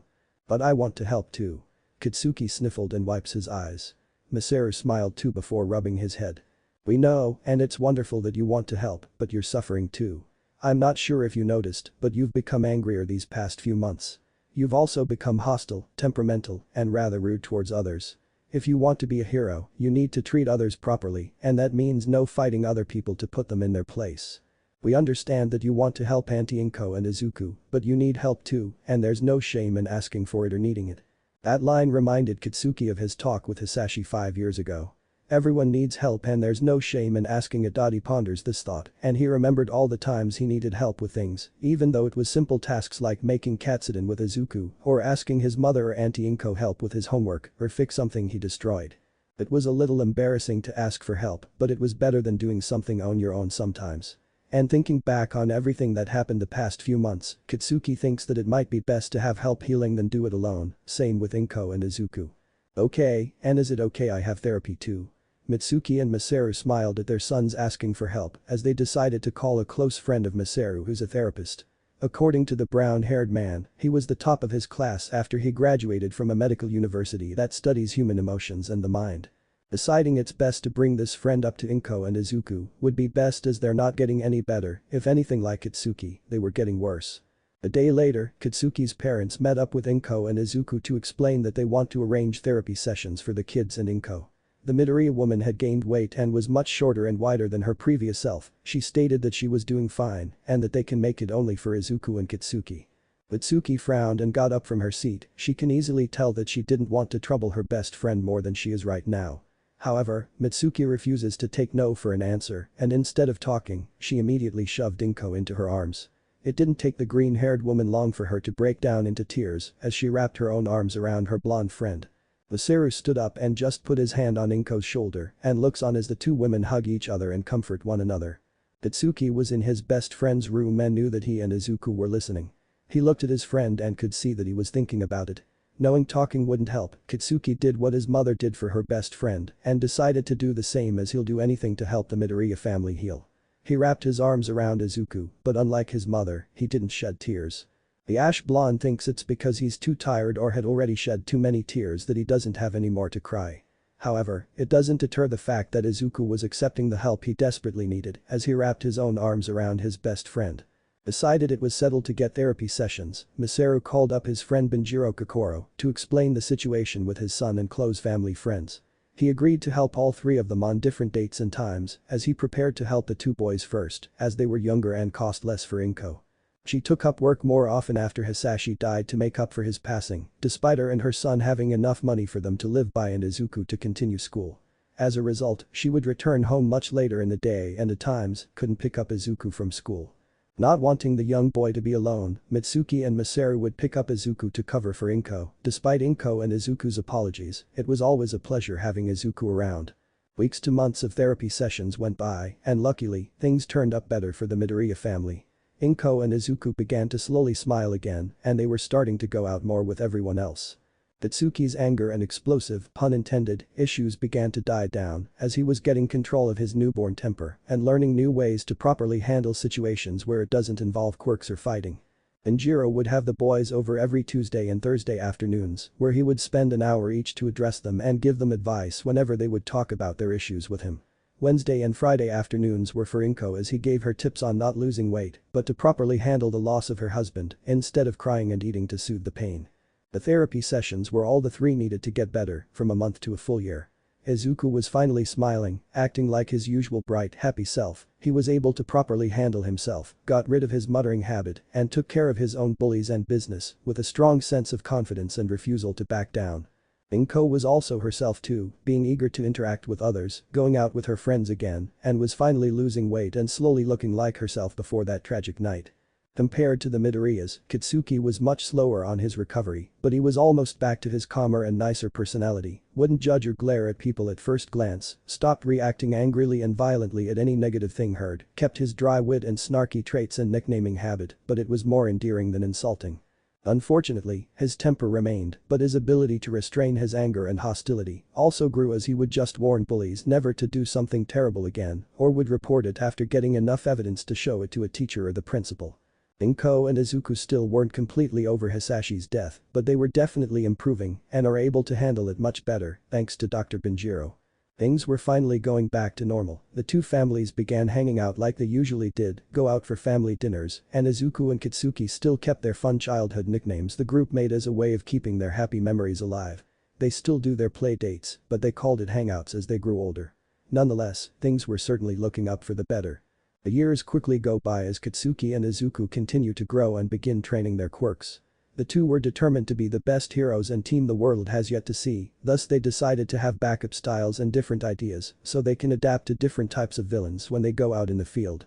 Additionally, they decided to learn martial arts in case they encounter a villain who can stop their powers from working. Kitsuki studied karate and Krav Maga, while Izuku studied Muay Thai and Taekwondo. Luckily, Mitsuki had a friend named Joanna Naga who trains and tutors people in the various styles of martial arts. Mitsuki talked to the boys about her, and after calling and meeting her, Joanna agreed to take both Izuku and Kitsuki in as students. Through intensive training and hard work, the two quickly rose the ranks in her classes, and in a span of 2 years, Kitsuki and Izuku had earned their black belts and deemed official masters. Despite no longer being under her tutelage, the two still go to her studio to train and learn more tricks, as well as practice with the other students there. When training together, Izuku and Kitsuki would do sparring and would often add in their quirks to strengthen both superpower and hand-to-hand fighting. Though they weren't serious battles, they were still fun as it's Izuku and Kitsuki's teenager way of roughhousing. After a sparring session outside, the two boys headed inside as Inko managed to return from work early and was making dinner. Kitsuki and Inko let his parents know that he was planning on staying over and was offered the shower before Izuku and made it a quick one so the latter could be fast as well. When he came out with a towel around his shoulders while wearing a usual black t-shirt with a skull on it and black shorts, Izuku and Inko were halfway in making katsudon and he didn't want to ruin the mother-son moment. Izuku was cutting up the pork while Inko made the rice, it reminded him of the times he would make katsudon with Uncle Hisashi. He smiled to himself until Inko noticed him. "Oh, Kitsuki. That was quick, I didn't even notice the shower head was turned off." She and Izuku smiled at him as Kitsuki sheepishly rubbed his head with his towel. "Yeah, sorry about that. I didn't want to interrupt," he explained as Inko waved his apology off. "None of that now. In fact, I was wondering when Izuku was going to take a shower because he looks like he needs one. Izuku, your turn." She ushers Izuku while pushing his back to make him go faster. She and Kitsuki snickered as he jokingly complained that he wasn't a kid anymore. As Izuku grabs some clothes and heads for the shower, Kitsuki feels something tugging at his arm and looks to see Inko guiding him to the kitchen. Seeing that the katsudon wasn't finished yet, he smiled gently and took his towel off his shoulders before putting it on a chair before walking to take Izuku's knife to resume cutting the pork. Once he finished, he saw Inko take out a pan, turned on the stove, and heated up both it and the oil that was poured on. Kitsuki waited a while for the pan to heat up to a proper temperature to cook the pork. He slid it onto the pan and loud crackling noises as his nostrils were filled to the brim of the nice smell of cooked meat. He took some chopsticks from the utensil drawer to turn and swish the pork around. "You know, I have you and your family to thank, Kitsuki," said boy turned to his aunt as she flashed him a loving smile. He swears that every time either Inko or Izuku smiled, he could see a bright background appearing with flowers floating around their heads. He turned his attention back to the pan as he blushed in embarrassment. "It's nothing, a hero needs to look out for people. It's what All Might would do when a person needs help and not just physically but mentally too. Still, you and your family have done a lot ever since Hisashi's passing." She puts aside the finished rice as she takes out another bowl, some eggs and milk from the fridge to make the scrambled eggs. "Well, it's the least we could do. Glad you and Deku are feeling better." "Yes, Mitsuki and Masaru made a wise decision on having us take therapy. Never knew the old man had a therapist for a friend." This earned him a light slap on the arm as he chuckled while Inko made a small pout. "Be nice, Kitsuki." I know. He muttered as he finished cooking the pork and put it aside before wiping the pan clean. Inko then poured the egg and milk mixed liquid onto the pan and took over that part of making the katsudon. Kitsuki took out the washed veggies and began chopping them up with fervor. "You know, you've gotten better at cooking. You're so good with a knife, it's kinda scary if you think about it. Inko bluntly stated as he turned his head towards her. What do you mean scary? I'm hungry and I want to get the cooking over with. He jokingly yelled as he continued cutting the veggies, and he did it with skill as he was able to chop them even while looking away. It wasn't long until he finally finished chopping the vegetables as Inko was down cooking the eggs. The door was heard opening and closing as Izuku reappeared from the shower, another towel wrapped around his shoulders. He was wearing a pale blue shirt with the words t-shirt written in kanji and black shorts. He sees that everything was prepared and the only thing left to do was put all the katsudon together. He grabbed 3 bowls before Katsuki scooped rice in each of them. Then, Inko separated the eggs into even portions and placed it gently on top of the rice before Izuku did the same thing with the pork. Katsuki did the finishing touches as he grabs pinches of veggies and sprinkled it over the food. The 2 boys grabbed the bowls and set them on the table before going back into the kitchen to help Inko clean up before eating, like they did when they were younger.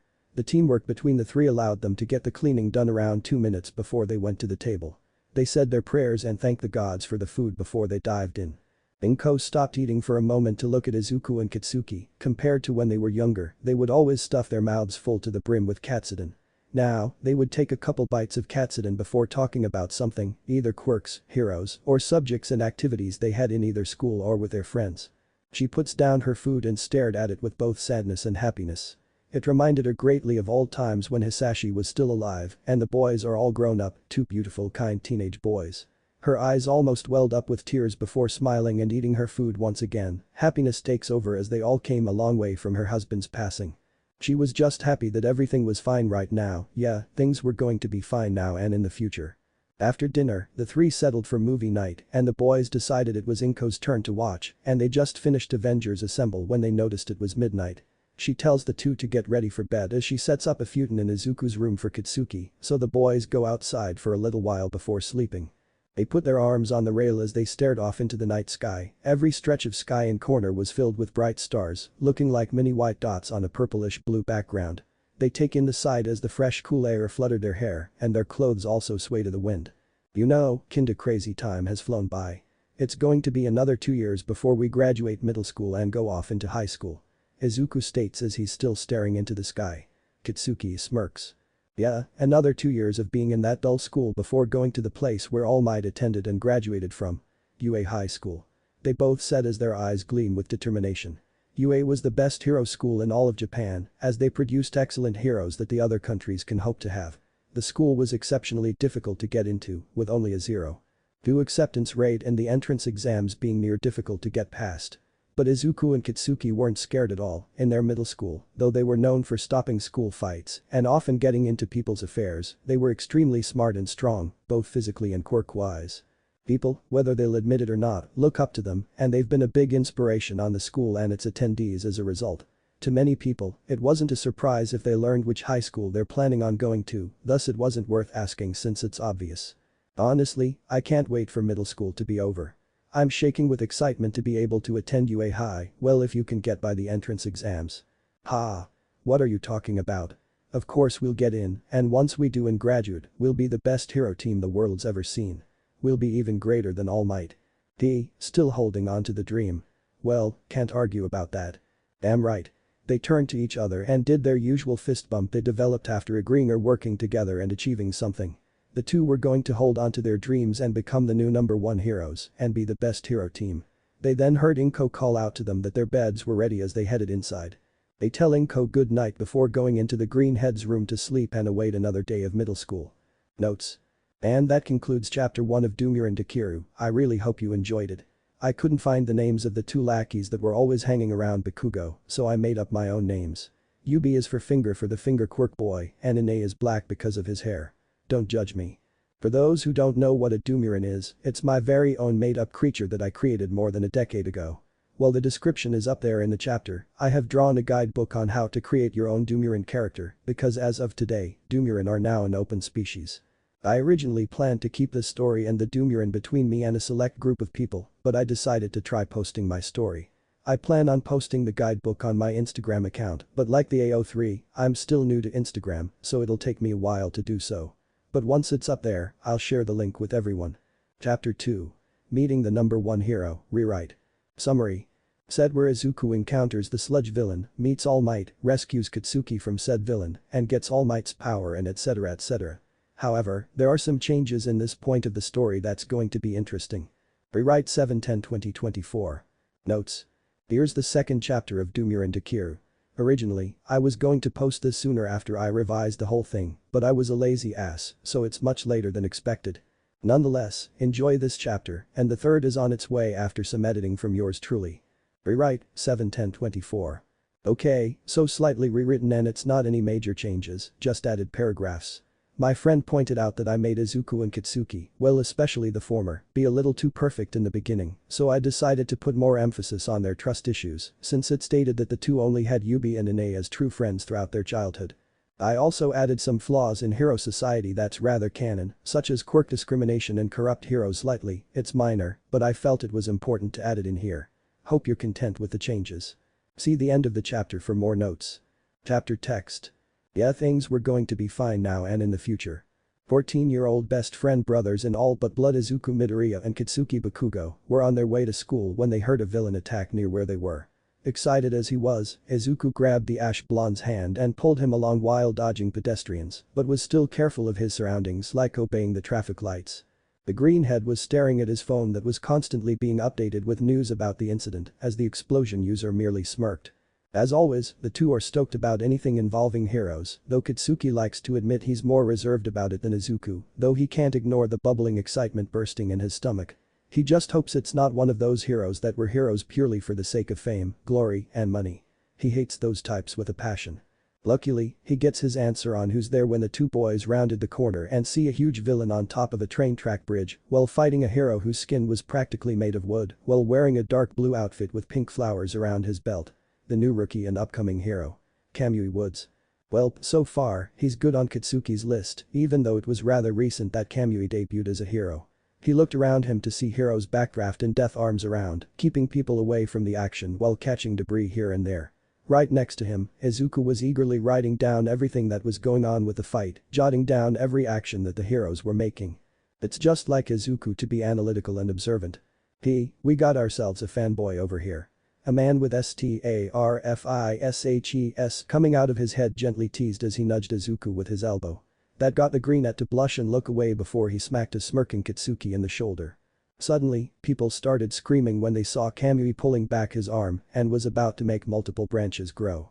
Izuku and even Katsuki couldn't resist screaming along with the hero as he unleashes his ultimate move. Preemptive binding laser chain prison. It would have been an awesome move to watch in person if it wasn't for another hero literally kicking the villain in the face. Onion cannon. Screamed a lady heroine in a white, purple, and orange outlined hero costume as she lands just as the villain falls to the floor below the railway. Another rookie hero in the making. Mount Lady. Izuku and Katsuki's excitement gets cut off by the sudden arrival, as well as multiple male photographers snapping pictures of Mount Lady, posing seductively and winking at the cameras.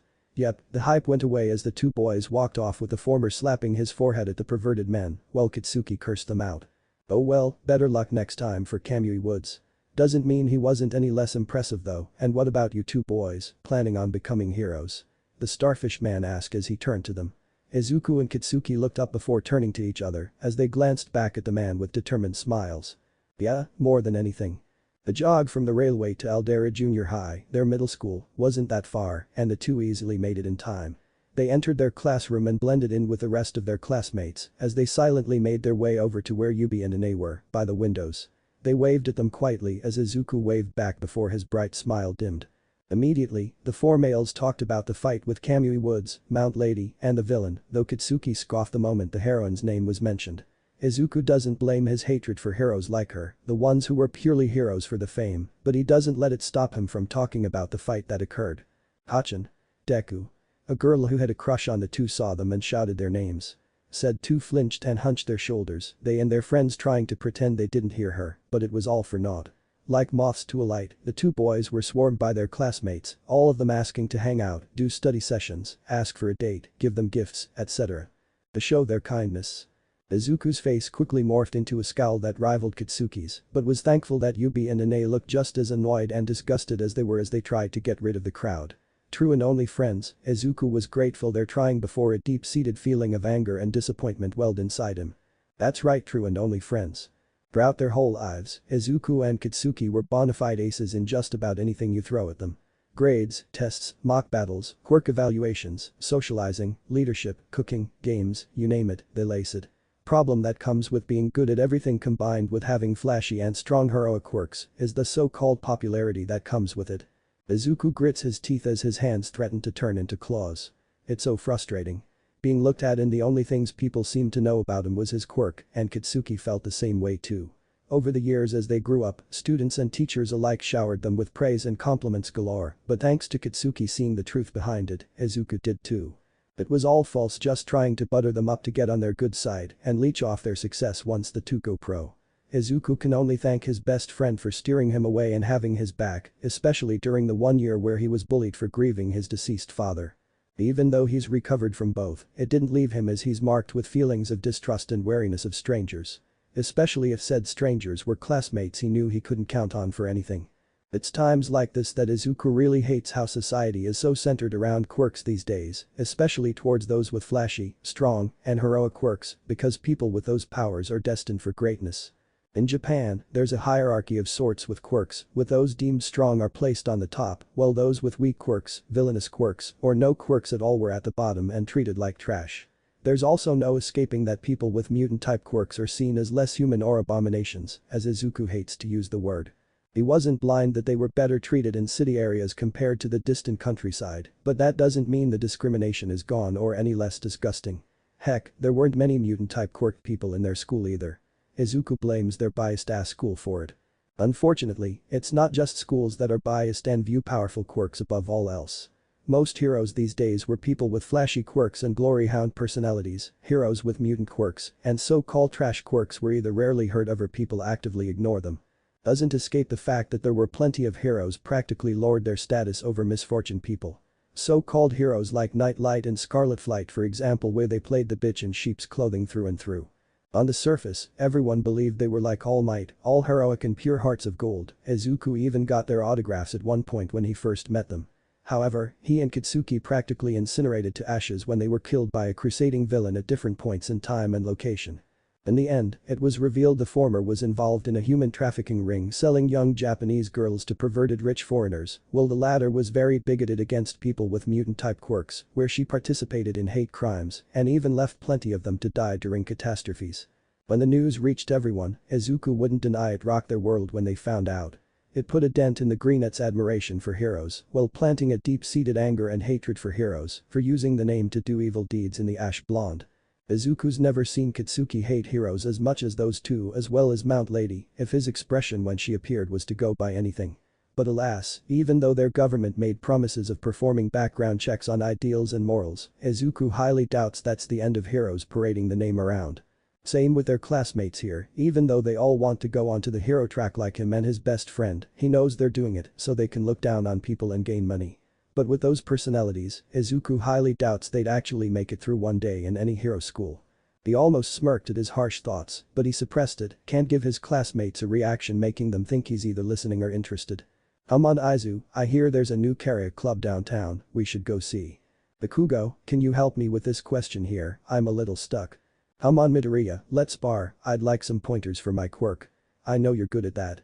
Hey, Baku, there's a new recipe on spicy lasagna I know you like. We can try to make it at my house if you'd like. Midoriya, here's some chocolates I think you like. Come on and open up, ah.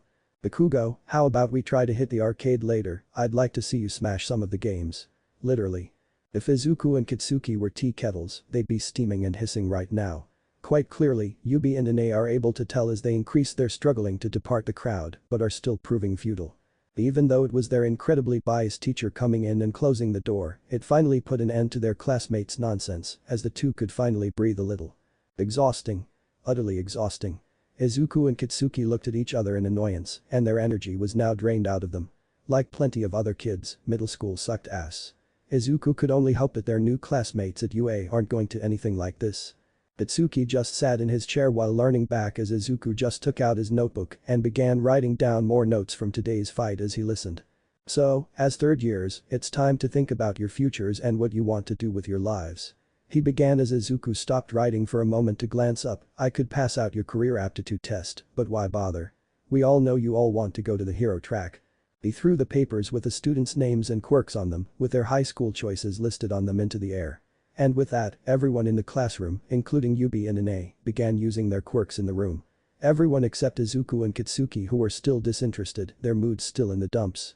The teacher stated that everyone does have nice quirks, but that they need to restrain themselves. He then turned his attention to the two aces of their school.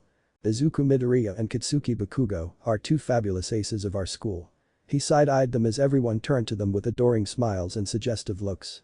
Izuku and Kitsuki looked up to pretend they were paying attention as their teacher continued. With very impressive test scores in all mock battles and subjects, no doubt about it that you two will definitely go into UA High. They're going to try for the national school. That school has a 0.2% acceptance rate. It's impossible to get into. Meh, I'm not concerned. I mean, it's Midoriya and Bakugo, for crying out loud. With those quirks I'm sure they'll make it in. I can't wait to see them after they graduate. Such big strong hunks, and the magazines and posters that will come out once they go pro. Wonder if they'll make a monster poster of Midoriya with Bakugo riding on top of him. Dude, don't make it sound like a dirty joke. Said boys grimaced as everyone's comments were getting on their nerves. The only thing that brought their mood up was that Ine and Yubi weren't joining in the conversation, and the two were just downright awkward. Yep, middle school really was suffocating. Back in the city, people would think that things would go back to normal after the Mount Lady and Kamui Woods battle with a villain, but then again, we're in a superhuman society where villains are running around. Screams and people trying to find places to hide fill the air as a large slimy villain runs around the streets with pockets of money flying out of his jeans as people dodge to the sides and the store clerk yells for someone to apprehend him. People who were watching the scene were complaining about where the heroes were, or if people were even watching the scene. On the sidewalk, two teenage males complained about villains still running amok as the slimy man continued running away, laughing and believing that he made a clean getaway. However, unknown to everyone and the two boys still talking, a very skinny man with shabby yellow hair with two long strands covering his shrunken eyes, wearing baggy clothing consisting of a white t-shirt, green jeans, and large brown shoes, came out of the store behind them. He takes in the scene and listens to the two boys, commenting on no one arriving on the scene already, before transforming into a very tall, muscular man.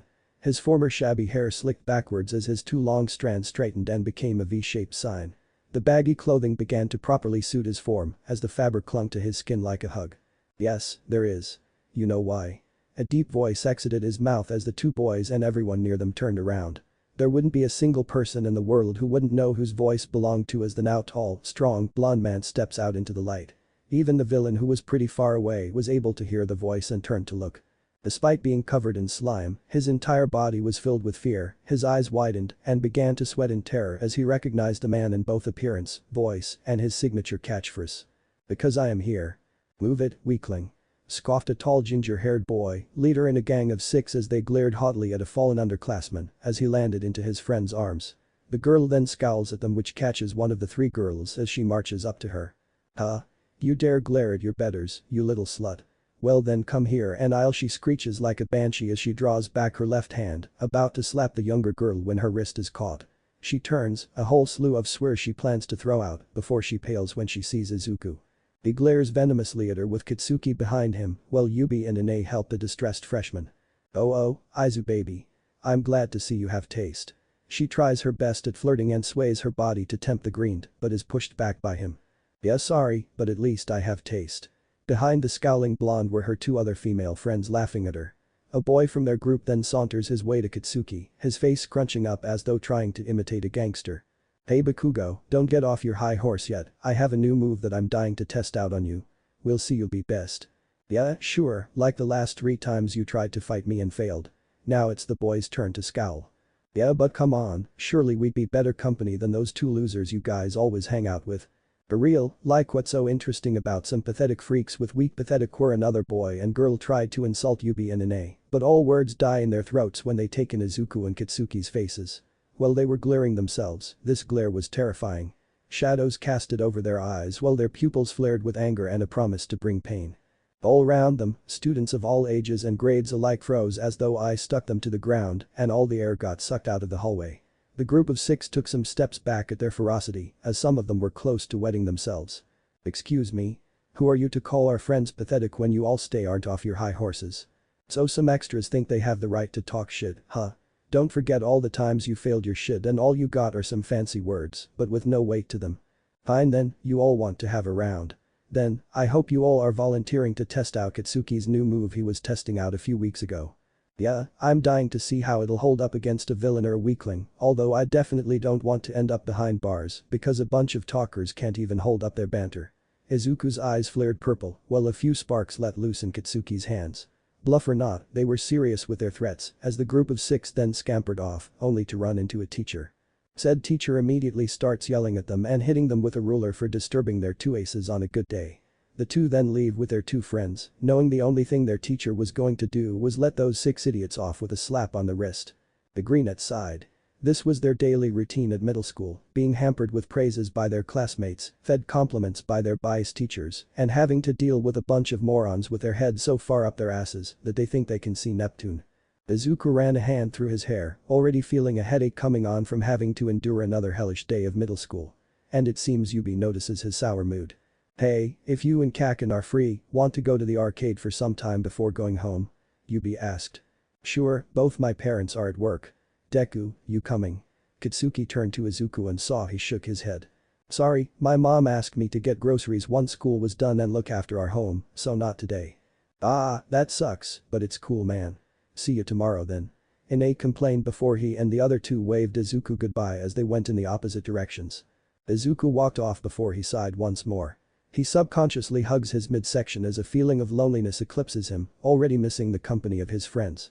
An unsettling feeling of despair fills him as he's suddenly bombarded by memories of his childhood when his dad and Tsubasa were alive and with him every day.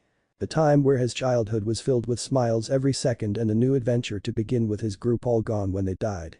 Eyes began to well up with tears, with the shapeshifter wondering why his memories just now surfaced, but he guesses that's what happens when you're very lonely. You want to be with people, especially the ones you love. Izuku then stopped and stared at the sky, suddenly envisioning what his future at UA and then as a pro will be like. He can already imagine himself and Katsuki getting a large amount of fans while easily beating up a bad guy because of their awesome teamwork and set of moves. A small smile graces his lips before it disappears just as quickly as it came. In that future though, with the exception of his best friend, his mother, Katsuki's parents, Yubi and Ine, those are the only people he ever sees in his life. No one else other than those 6. As much as he shares Katsuki's distrustfulness because it helped them realize who they can truly depend on, he can't help but desire another friend to add into their mini band of misfits. Don't get him wrong, he loves his friends and family, truly he does, but he really wants someone else to talk to. Someone who can just look beyond the surface of the water and see him for who he is. Itsuki wouldn't be as trusting or nice about letting someone else in his life, but Izuku is just holding out on hope that they'll get to meet that someone soon. It's just with every single school year that they get new classmates and the moment either boy sense a single intention of exploitation, Izuku has to squash his wish down while enduring another year of false friends and biased teachers. He also wouldn't mind a non-biased teacher as well. He walks again while begging to the skies above to please let him and Katsuki have new friends at UA High. But he'll have to wait another 10 months to see if his prayer will come true as he decides to take a shortcut and walks under an underpass. To take his mind off depressing thoughts, he takes out his phone to check the news on the fight just a few hours ago. Okay, the fight is still over the news. Man, wished Kaken and I could have seen Kamui Wood's new move. Ah well, there's always next time. Izuku mutters as he switches from the news app to the notes app for the list of groceries his mother made for him. As he begins reading the list, he doesn't realize that the manhole behind him began to leak slime from the holes. By the time he finally noticed something going on behind him, a large amount of slime towers over him. What the he doesn't have a moment to exclaim as the slime villain violently tackles him to the floor. His phone, bag, and its contents are dropped from his shoulders and onto the floor as slimy tentacles wrap around his body. Izuku tries to scream, but sludge immediately enters through his mouth and nostrils as he struggles from the villain. You'll make the perfect skin suit for hiding, boy. Don't worry, I'm just taking over your body, it'll be easier for both of us if you don't fight back. It will only hurt for a minute, you'll feel better soon. The villain laughs as Izuku calms down and addresses the situation before him. He, finally agreeing to help me out huh? Thanks for the help, you're a real hero to me boy. I didn't know he was in the city, I gotta get out of here fast before he tracks me down. The green head quickly takes note of the fact that he's alone, no one is around where he is as everyone is most likely in their homes and he's underneath a bridge, thus no one will even notice he's in danger. That doesn't scare him though as he made multiple counter strategies against liquid-based heroes and villains. And he has just the one that'll save his butt in this situation, but first things first, he needs to get out of this villain's grip. He immediately shifts into Dumuren form as the sludge monster takes notice and exclaims. What are you, kid? Izuku's body shifts as he drops to all fours, his wings tear through his school uniform, and his tail pops out of his pants. Mitsuki and Inko ask the school to modify Izuku's uniform with the former's cloth, in case he needs to transform for safety measures. The villain tries to grow in order to further engulf the boy, but just as Izuku finishes transforming, he begins summoning plasma to heat his body up to the point that people get burned if they touch him. The sludge villain shouts in pain as he reacts to the heat from Izuku's body and releases him. AHHH. Damn you kid, when I get my hands on you, I'll wait, what are you? The villain doubles back in fear as the shadows underneath the bridge cause Izuku's Dumuren form to look more menacing than it already does. He bares his sharp teeth, growls loudly, claws extended, and his eyes glowing bright purple from his element. His large bat wings flared which made him look much bigger than he is. Despite his terror of the Dumuren shifter in front of him, the villain refuses to back down and lunges at him. No matter. I don't care if you are a monster, I will escape the city and you're going to be my way out of here. Izuku's not deterred as he bows his head and releases a loud sonic boom click. The sound impacts the villain completely and the vibrations resonate through his entire body. He's paralyzed in an instant, it felt like his ears were ringing intensely, his brain hitting every part of his skull, and his body was shaking as though he struck a gong with his very own two hands. He collapses to the floor as he puts his hands on his ears to stop the ringing before looking up and seeing Izuku standing tall with murder written on his face. The villain trembles in fear as the Dumuren shifter lowers his head once more and continues spreading his wings out, blocking out the light from the other end of the bridge. The villain sees a face full of teeth and glowing purple eyes before fainting in utter terror. Upon seeing him faint, Izuku calms down and turns off his intimidation tactic as he slowly turns back into human. He picks up his bag, notebook and phone before attempting to call 911 until he hears the manhole shoot up and wind blows in his face. Izuku jumps back and clutches his phone tightly before trying to morph back into his creature form until he hears a familiar voice and a familiar catchphrase. Upon realizing who it was, he froze in shock. I am here. Now surrender Villa. The very bulky man pops out of the manhole before turning around and about to unleash a punch to stop the villain before freezing. He sees that the evildoer he was chasing before collapsed on the floor and in front of him was a boy wearing black clothing that looked like a school uniform. He stands still for some time before repositioning himself and taking an awkward stance as he waves to the boy. Oh hey there kid. I was tracking down this villain, but it appears I don't need to do any more searching. I would have gotten here sooner, but I guess the city sewer system was pretty difficult to navigate. Anyway, you were a big help in capturing this evildoer, and you alright, kid? All Might was so busy monologuing that he didn't notice that Izuku fell to his knees. He dropped his phone as he continued staring in shock.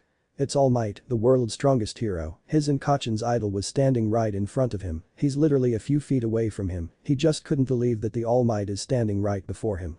However, his awe of his most favorite hero is cut off when he finally returns to reality and stammers in his answer.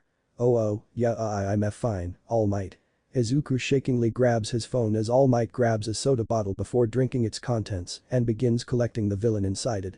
His body was made of slime, thus a liquid, and in that line of thinking, he should fit in the bottle despite looking so big. It took some time and needed help from Izuku that allowed All Might to successfully collect all of the slime and put him inside the plastic container. After screwing the bottle cap back on, Izuku took the perfect time to ask All Might for an autograph for him and Katsuki to share. He scrambled around his pockets, trying to find something to get his signature before remembering his notebook and one that belonged to Katsuki. He forgot it the last time he visited his and Inko's house and meant to return it to him, but he kept getting caught up in stuff and forgot until he returned home and tried to do the same thing the next day, only to forget again. Izuku takes them out of his backpack with a pen and bows respectively before All Might. Before you leave All Might, do you think I can get your autograph for myself and a very close friend of mine? It's just we've always looked up to you and you've been our big inspiration, so it'd be really nice if you could. Izuku is cut off when he feels the three objects get taken out of his hands as All Might quickly writes his name and draws his face in the two books with a black pen. He gives them back to the green head as he checks to see the signatures of the number one hero. No doubt about it, there were big autographs written on 2 pages of each notebook as Izuku takes the sight of them with pride and happiness. He couldn't wait to tell the guys and Inko about this special meeting. Thank you so much. Izuku bows once more in thanks to All Might as he salutes to him politely. No thank you, young hero. As I said before, you helped me catch this evildoer. Now I'm off to take this criminal to jail. So long, beloved fan. And with that, All Might takes off into the air with fervor as wind flies around him as he becomes a very small object in the sky, very quickly. Izuku is nearly blown back as the objects are nearly ripped out of his hands by the wind pressure from All Might's jump. Once it calms down enough for Izuku to see properly, he lowers his arms and sees his idol long gone before he opened his eyes. With a bright smile, Izuku quickly stuffs his items back in his bag before he once again takes out his phone and begins to dial Kitsuki's number to tell him of his spectacular encounter. "You know, Kachan, it wouldn't hurt to make a new friend every once in a while," Ine said. At that, Kitsuki whirled around to glare at his friend for suggesting something so bizarre to him, but felt his heart pound at the suggestion. "What do you mean it wouldn't hurt to make new friends? Like I need any potential leechers double-crossing me and Deku just because we won't meet up to a single of their damn standards." Yeah, we know. I mean, the only reason we haven't been played was because you're surprisingly good at reading people," Yubi said. Kitsuki raised an eyebrow at that. "Surprisingly good. But don't you get bored hanging out with us all the time? I mean those jerks weren't wrong with you and Izuku spending 24/7 with us all the time. It wouldn't hurt trying to talk to someone who isn't us too, Deku, Auntie Inko, Aunt Mitsuki, and Uncle Masaru," Ine added. "Don't be ridiculous. Those jerkwods only said that because they're jealous they ain't true friends like you two, and like I said, I don't need any backstabbers leeching off of us." Kitsuki scat and turned his back. "Okay, but you can't seriously state that you're fine with just 6 people in your life. I mean, bad stuff happens all the time and people lose their loved ones regardless. Death has no due date and you don't know if any of us will get caught up. Look at Uncle Hisashi, we never expected he'd die, but Ine should have known it was a bad idea to bring up Uncle Hisashi as he's still a sensitive topic for the two, but he had to get his point across. It's a miracle he didn't flinch when Kitsuki practically turned 180 on him. Don't you dare use Uncle Hisashi like that, ever. And don't think anything bad will happen to anyone, not when me and Deku become the #1 hero duo. We're going to save more lives than All Might can and make sure villains pay for trying to mess up people's lives. That you can count on and we'll make sure no one loses anyone else or feels alone again." Kitsuki shouted before he whispered the last few words to himself. He turns around again and lowers his head with his shoulders hunched, still ignoring his gut gnawing at his words. As the ash blonde skulks off, Yubi and Ine look at each other worryingly. It was true that Kitsuki is good at reading people, he's the sole reason why they and Izuku have become good at spotting intentions behind kind words or acts. However, like Izuku, they also wouldn't mind having another friend around if they had better luck at meeting people who will actually become their friend for friends and not just for popularity points. They also weren't blind to the bad sides of hero society and heroes themselves. People leeching off of the two will come time and time again, but they wished it didn't happen so many times to the point Kitsuki is so distrustful of everyone he meets. I really hate seeing the light die out in both of them. Suddenly, the explosion user felt his jean pocket vibrate as he reached in and pulled out his phone. The screen showed Izuku's phone number as he wondered why he'd be calling him, nonetheless he answered. "Deku? Hey Kaken. Are Ine and Yubi there with you?" Upon hearing Izuku's nickname, said boy stopped their conversation and ran close behind Kitsuki to listen in on the conversation. Deciding to share it, Kitsuki put the caller on speaker mode. "Hey man, we're here. Why you calling? I thought you were getting groceries." Yubi answered. "Oh shoot I forgot, I'm actually coming over to wherever you guys are right now. I had a little skirmish with a villain." "What? Where are you Izuku? I'm heading there right now." Kitsuki screeched as Yubi and Ine paled at the thought of Izuku being harmed by a bad guy. Izuku's strong without a doubt, but it didn't mean they can't worry. Kitsuki nearly hung up the phone until he heard his best friend's voice answer. "I'm fine you guys. The villain's already taken care of, in fact, he was taken care of by All Might himself." Hearing the #1 hero's name, the 3 boys widened their eyes and screamed into Izuku's ear. On the other end, Izuku pulled his arm back as the screams echoed and he winced in pain. Bystanders around him looked and sent him looks of pity as they've had that happen to them once a while with their friends. "Yeah, he came in and took care of the guy. He even signed our notebooks, mine and Kaken's." "Seriously, you got his autograph? Deku, you bastard. Wait, you have my notebook?" Kitsuki's jealous, enraged look turned into a curious one so fast that made his friends hold back their laughter. However, as they continued walking towards the streets from the alleyway, they didn't notice a particular soda bottle containing weird green liquid ahead of them. In fact, Kitsuki didn't notice as he gently pushed it aside and the loose bottle cap sprang open. "Oh yeah, I have your notebook. You accidentally left it the last time you visited, I was going to give it back to you during school, but I forgot. Deku, you're such a nerd sometimes you know that." Kitsuki facepalmed as he smirked and stopped walking. Yubi and Ine also stopped and looked at each other thoughtfully, smirking while shaking their heads. Group dynamics all the way. Anyway, if you're coming here we're almost at the arcade, just a few blocks from there. If there's time, you can play a few games before going to the grocery store and getting Auntie Inko's things for her. Sure, but only a few. The store where I'm going to is going to close in a few hours. Ine was about to talk before something caught his eye and he paled for the second time, but looked much wider than before. Yubi was about to ask what was wrong until he followed his line of sight and he too became as wide as a sheet, not uttering a single sound. Alright, we can help you get the things for her if you want. That alright with you too? Kitsuki looked at his friends but became tense when he noticed their fear. Izuku was asking him what was going on when he or the others didn't respond. Kitsuki pushed his own fear aside and hung up on Izuku as he prepared for anything until Yubi pointed behind him and saw the light being blocked by something. He turned around and jumped back to protect his friends as he felt something slimy touch his face. Perfect. I like a skin suit with fire. Few minutes earlier.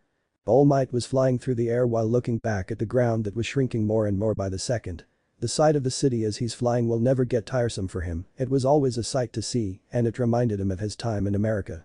He spent several years there training for something that he wished would always stay secret for as long as he lived and remained the #1 hero until he either retired or died. Just as he was beginning to reminisce his thoughts and memories of the United States, he felt his chest beginning to tighten and his left side hurting. Steam began to pour from his body as he put his hand on his mouth as blood slowly trickled out of his mouth. He was glad that he managed to sign the boy's notebooks and give him a little hello and goodbye to not upset him, but he wished he could have held back his charisma. Don't get him wrong, he loved interacting with his fans, all the things that make a good hero is to socialize with the people one protects, but it takes more time out of his hero form. Deciding to hop onto a few more buildings before it was safe for him to transform back to his normal self, All Might hid behind a staircase opening on top of a 6-story building. After panting a few more times, he turned back to normal as he collapsed to his knees. His bulky frame turned back into the tired, weak build earlier as his hair drooped like dead flowers. His clothing became baggy and he put his hand on his chest as he tried to catch his breath. Doing hero work for 3 hours is tiring, especially with the intense injury to his abdomen on the left side. One of the secrets he wished to hold onto is his weak form and said injury. He didn't want to discourage the public and give villains hope that the symbol of peace was weakening. All Might knew that he's the sole reason for keeping crime rates below 3%, but that also meant keeping his image as the strongest hero to keep said crime rate so low. Trying to keep up his hero image and maintain a smile on his face was taking a toll on him. He just wants the day to end and he can go home to bed. Smiling just to keep the fear inside him down was what made him feel like smiling in general, to be too sad and pathetic to even try. The second part is the injury he had from the fight he had 5 years ago and was the something mentioned above that he wants to keep secret. Said 5 years ago, he was training for the biggest fight that was not just for Japan, but for his life. The battle was difficult, tiring, bloody, gory, and the end result was the symbol of peace barely surviving as he had a hole through his stomach and lost most of it too, his respiratory system was destroyed, and the surgeries he took to get it fixed wore him out. As a result, he could only do hero work for a small amount of time, and compared to what it used to be when he wasn't injured, it's a very short time frame. All Might leaned against the wall and looked up at the sky, just admiring the fluffy white clouds on the blue sky painting. It looked so peaceful to just be flowing slowly along with the wind while looking down and admiring the view from up there. Deciding to shake off the negative thoughts, All Might stood up and opened the door to the staircase. As he walked down to prepare a report to the police, he took out his phone to call his detective best friend. However, just as he was about to press the call button, he put his hand on his jean pocket for the bottle with a villain contained in it. It wasn't there. All Might tried to feel for the bottle in his pocket but couldn't find it at all. Concerned, he looked down and saw that the button to keep it inside his pants was opened. Fear began to take over as the villain he was chasing is now back on the streets, without a doubt, going to attack someone or try to get out of the city. Anger and guilt swarmed him as he heard an explosion just outside the building he was in. Deciding to investigate, he opened the doors and ran outside, praying that it was a fight that the local heroes can take care of and that the villain attacking wasn't the slime one. Izuku pulled his phone away as he stared at his screen in confusion. Kachin hanged up on him. That's weird, he doesn't do that so suddenly in the middle of a conversation unless there's trouble involved. An unsettling feeling erupts in his stomach as he speedwalks down the sidewalk, he really hopes his friends are alright and he's just overthinking things. That thought is put to bed as a random explosion sounds in the air. It was loud enough to shake the ground and he looked up to see a large cloud of smoke rise not too far from where he was. Fear takes over his entire being as he sprints his way there. Years of honing both his quirk and body made him fast enough to the point he didn't need the infamous cheetah speed to get where he's going. Unfortunately, that doesn't mean he can avoid everyone or anything, as he made a quick left turn and ran into someone. The collision knocked him back so hard that he fell on his back along with the stranger. He held his head in pain until he noticed the other person was still on the floor. Hastily getting up, he offered the person a hand. "I'm so sorry, are you okay?" However, the person angrily rejected it as his face had nothing but anger and annoyance written all over it. "Watch where you're going next time, will you?" he shouted, and Izuku got a good long look at his face. His voice was deep, mature and husky, but full of anger. His facial features were smooth and youthful. He had a pretty look that screamed beauty and handsomeness. His eyes were unique as he had two different eye colors. His left was a bright turquoise blue, while his right was a dark stormy gray. His left eye was surrounded by what looked like a burned scar. His hair was also unique as it consists of two different colors, evenly split with white on the left and red on the right. He was wearing a school uniform that looked identical to his own, only with silver buttons instead of yellow. He stood up angrily after rejecting Izuku's hand, grabbed his bag and slung it over his shoulder. He glared intensely at the boy as he bumped shoulders with him on purpose and began walking off from the scene. Izuku glared at his back before hearing another explosion. Deciding not to bother with the two-tone boy anymore, he ran back to the direction of the crisis ahead of him. He continued onwards until he was behind a large crowd of civilians who were being blocked by heroes, and the sight before him was horrific. Fire was spread all over the area, eating away at buildings, streets, and anything with fabric material. People who were screaming were running, trying to dodge falling debris, trapped in flaming buildings, or begging someone to help them as they were injured. Heroes like Death Arms, Backdraft, and Kamui Woods were there, but Izuku couldn't see Kaken, Yubi, or Ine anywhere. Fear continued spreading through his entire being as he gripped his uniform shirt tightly, continuing to watch and pray that his friends were safe. Some of his prayers are diminished when he sees that the villain is the same one that attacked him underneath the bridge and before he met All Might. He was confused. He thought All Might had him, so how did he escape? And more importantly, how did he get out of the bottle that he was held inside of? Even more of his prayers were destroyed when he hears that the monster has taken someone hostage. Death Arms immediately runs towards the villain as he tries to punch the villain.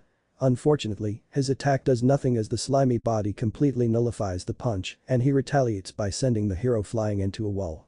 As Kamui checks up on him, he and Backdraft both dodge as the villain unleashes a slimy tentacle at them. "Ha! Stay back or I'll snap his neck." The villain laughed and threatened as Katsuki struggled getting out of his grip. He realized that making explosions before didn't do anything except make more fire and problems for the heroes, so he settled with using just his physical strength to get loose. Unfortunately, it's not doing as much effect as he thought it would, the villain's grip getting tighter and tighter as he grows bigger as well. He then tries to force his slime into his mouth and nostrils as Katsuki continues struggling, desperately trying to get free while thinking of a way to do so. People become worried as even Mount Lady, who ran in on the scene, was slowed down as she can't get through a single road lane with her large size. She outright stated that she needed 2 lanes for her to perform her duties as a hero. Izuku takes in all the disasters happening until he hears 2 cries that he recognized in a heartbeat. He turns to his right and sees Yubi and Ine amongst the rubble surrounded by fire, their clothes burned and some scratches and bruises, but they seemed alright. He calms down when Kamui Wood swoops in and catches the 2 with some other civilians in his arms. But that was only Yubi and Ine, where's Katsuki? Fire and wood don't exactly make a good combination. I'll let someone else stop this guy. He shouted as he looked at Backdraft in hopes he could. However, he was preoccupied. Don't look at me, I've got my hands full here. Where are those fire trucks? Can you guys get to him? True to his words, he was busy putting away the fires Katsuki accidentally created earlier, and as the villain continued slamming his tentacles into the buildings and anything that makes explosions. It was clear that the villain was trying to keep the heroes preoccupied with not just rescue, but having to put out the fires and staying away so the villain doesn't kill his captive. The heroes complained that none of them have the right quirk to handle the monster's slimy body, needing to rescue people, put out the fires, or are essentially put on damage control. Kamui Woods puts Yubi and Ine down before turning his attention to Death Arms. He reassures himself that there will be a more suitable hero coming to rescue the ash blonde boy as the muscular hero mentally laments and apologizes. Damn it, if only he had a little more power like All Might, he'd be able to defeat the villain and save the hero. People all around him were either worrying about the boy, complaining about why the heroes are just standing around, or are cheering them on. Izuku tries to see if he should step in and help, but remembers it would be against the law. He knows this, but every fiber and muscle in his body was begging him to go and at least help the hostage out, but he forbade it and fought against it with everything he had. That is until he saw the hostage's face. Ash blonde hair. Ruby red eyes. Fear resonates in them as he slowly suffocates. The villain laughing as he nears victory. And suddenly, all the rationality and thinking Izuku had to prevent himself from rushing in to help the hostage completely flew straight out the window. Itsuki. No, you idiot, stop. You're going to get yourself killed. Izuku burst through the crowd of people, ran straight past the heroes, and headed straight towards the villain. Death arms warning doesn't register in his brain as he continues running. Fear turned into anger, anger turned into determination, determination turned into resolve, and Izuku lost control. With a fierce roar, the green-haired ran from the crowd and jumped in the sky, instantly turning into a Dumuren in the blink of an eye. Everyone who sees him shrieks in either terror or awe as they take out their phones to document the moment. The cocky villain looks up and immediately pales, recognizing the creature that fought him at the underpass. Itsuki opened his eyes slowly before they widened when he saw a green Dumuren. Izuku. The villain cowers and panics before he shoots out gooey tentacles at the middle school student. Without hesitation, he dives forward all the while dodging his attacks. Izuku breathed in and out in surprisingly steady beats as he felt his body move on autopilot. The action was going on so fast that he's impressed that his body was reacting just as quickly because it feels like his mind is taking a backseat. Actually, he didn't even comprehend that he transformed or that he was flying and getting real close to the villain. He just wanted to save Katsuki. It was only after dodging a near hit from one of the tentacles that it snapped Izuku's mind back into place. Seeing that he was about to get in close in just a few seconds, Izuku tucks his wings in until he is face to face with the villain and spreads them out wide. The shadows from his wings practically engulfed the criminal as he screeched and covered himself, unknowingly and unintentionally releasing Katsuki. He takes in a big gulp of air before falling into his best friend's arms. From there, the shapeshifter flaps his leathery limbs hard while the ash blonde explodes his captor square in the face. The combination of both attacks manages to launch Izuku back into the sky. The two then fly far away enough that by the time the villain recovered, he saw the Dumuren flying far away with his prize. "Oh no you don't. Get back here with my skin suit," he screamed before trying to go after them. The heroes try to stop him before he grabs the Dumuren boy, but they weren't fast enough, he was going to grab the two of them. And again, the keyword is was.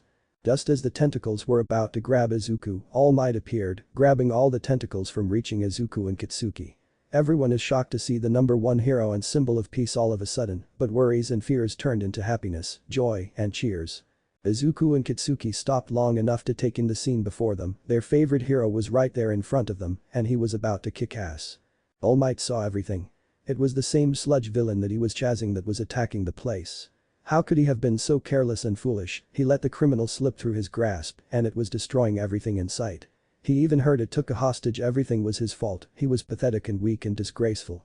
To make matters worse, he doesn't have any energy left to transform and be All Might to take care of the criminal.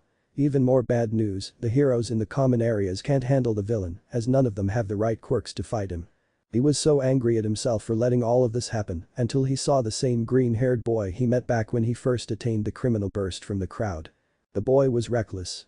What was he thinking going in like that until he saw him transform into a mighty creature that looked like a cheetah, bat, and siren all combined together. He felt the anger here resonated, the determination was clear on his face, the bravery he showed.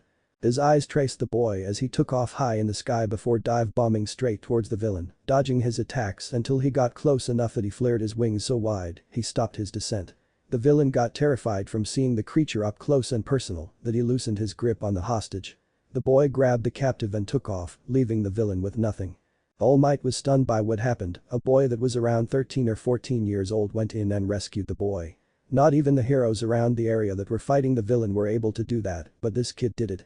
Shame filled him that a mere boy was able to do what the heroes couldn't, what All Might couldn't because of his time limit and weakened state. However, shame was pushed aside as he felt something that was long since dead reawaken and rise like a phoenix. Fear turning to anger, anger turning to determination, determination turning into resolve, and All Might immediately went in and protected the two as the green-colored animal was almost grabbed by the slime villain. I really am pathetic. To let a boy do what we heroes couldn't. Pros are always risking their lives, and that's the true test of a hero. Blood poured out of his mouth once again as the villain tried to attack him. But his attempt failed when All Might pulled his right fist backwards and punched the air before it was able to connect with the villain. Delaware smash. A large blast of wind bursted forward as the villain tried to stay in one piece, but was ripped apart from the wind pressure as the air flew all over the place. Izuku stopped flying and fell to the floor with one arm holding Katsuki as he used the other, his hind legs and wing thumbs to claw at the floor. Heroes like Mount Lady were protecting civilians from the air and any debris flying towards them as powerful forces of wind slap at their faces. And this wasn't the end of the attack's force, the blast was so powerful that it created a tornado that spiraled upwards. The tornado cleared the smoke from the fires, and the clouds were also blown away as a circular shape took form in the sky. Everyone is stunned by what happened, a boy turning into a mysterious creature, managed to save the hostage, All Might appeared and defeated the villain, and now, it was raining. People began to shift their focus to the sky as raindrops poured downwards and began dousing out the flames on the buildings and streets. Holy crap.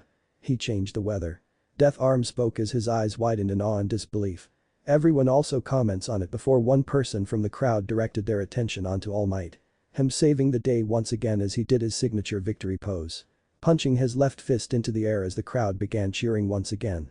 Izuku and Kitsuki recovered from everything as the former turned back into his human self and the two stared at their idol in awe and admiration. It's just like All Might to defeat the bad guys and save the day.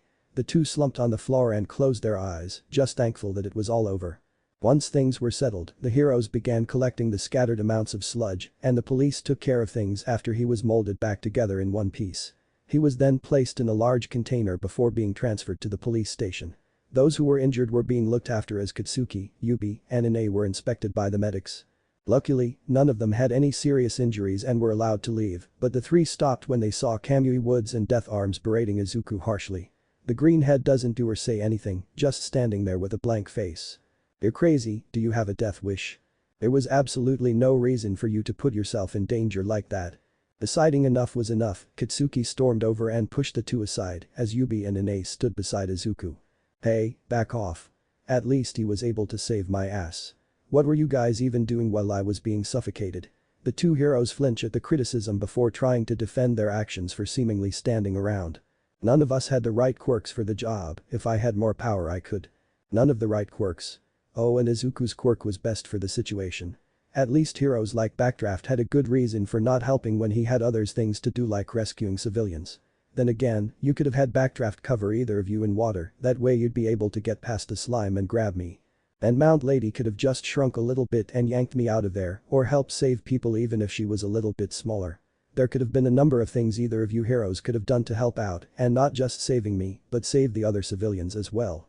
What the hell were all of you doing just standing around gawking like idiots waiting for All Might to show up?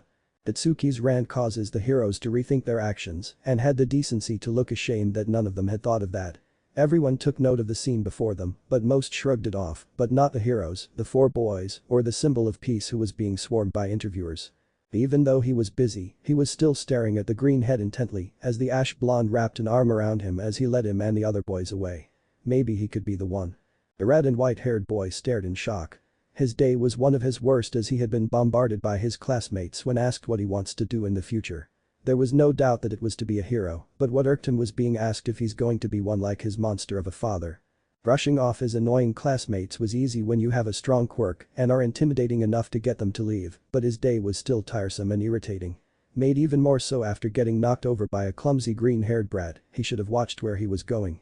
He had heard of the event that was going on, but decided not to watch as it will be dealt with soon, no need for him to get involved, even if it meant his father yelling at him for not doing something that would have boosted his own status.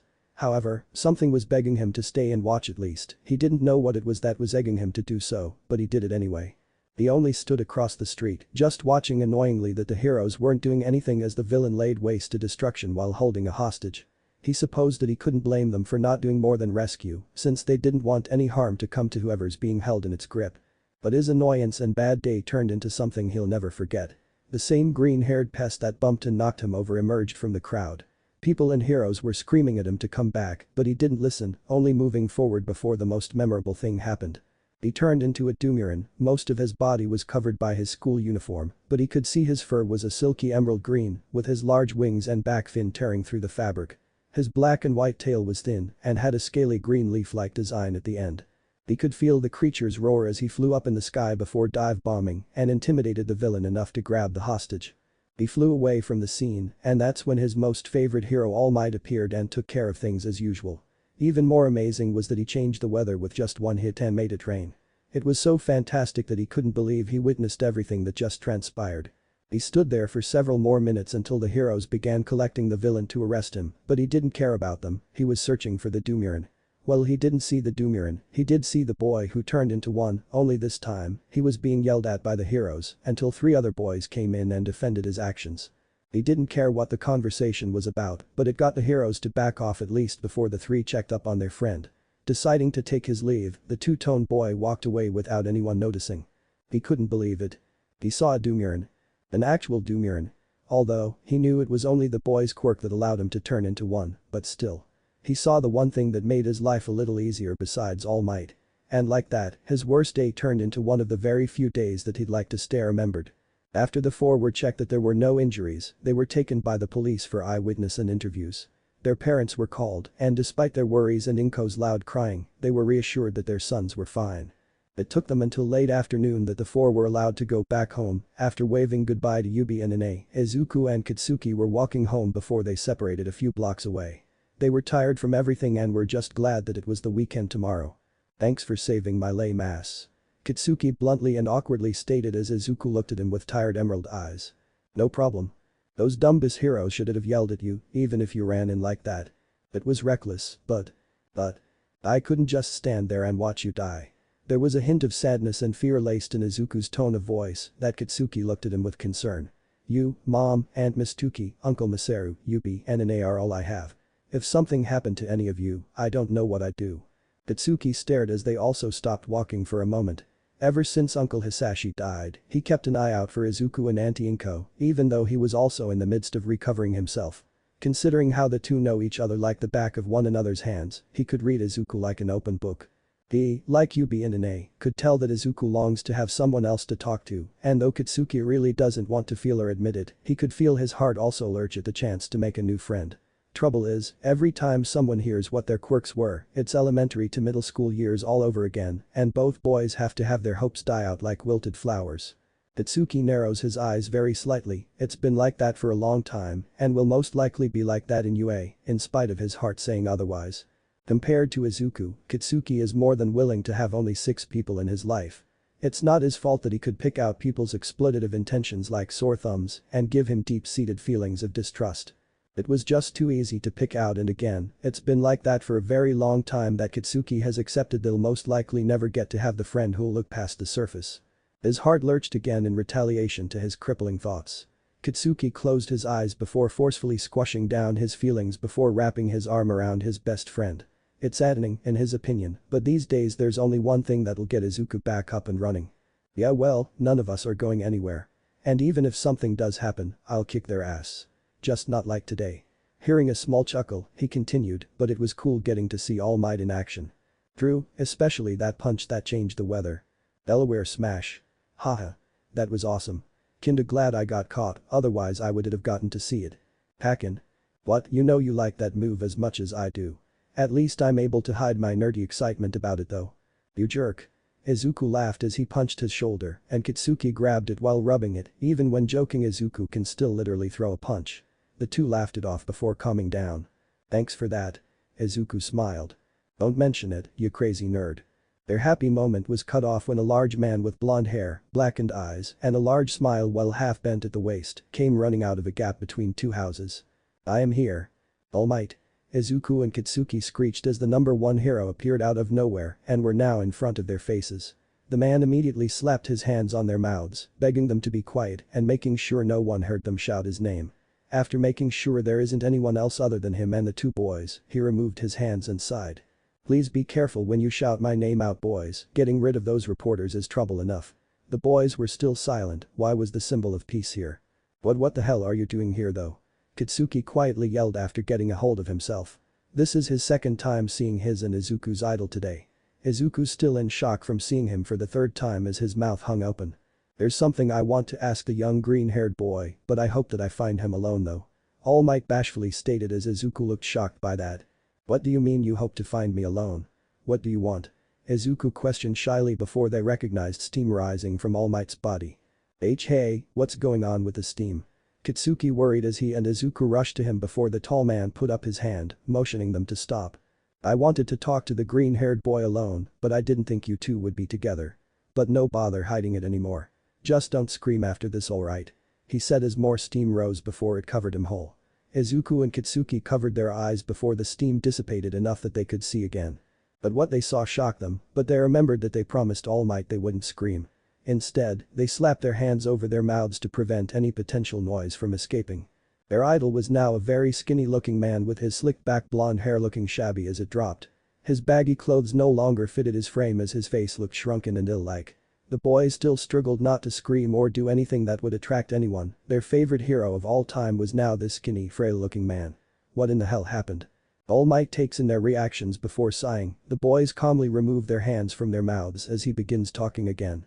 I know that this is a lot to take in, especially with what happened today. However, I'm glad it's the weekend because I want to continue our meeting tomorrow or the day after that. Whichever you both choose is fine. Oh okay.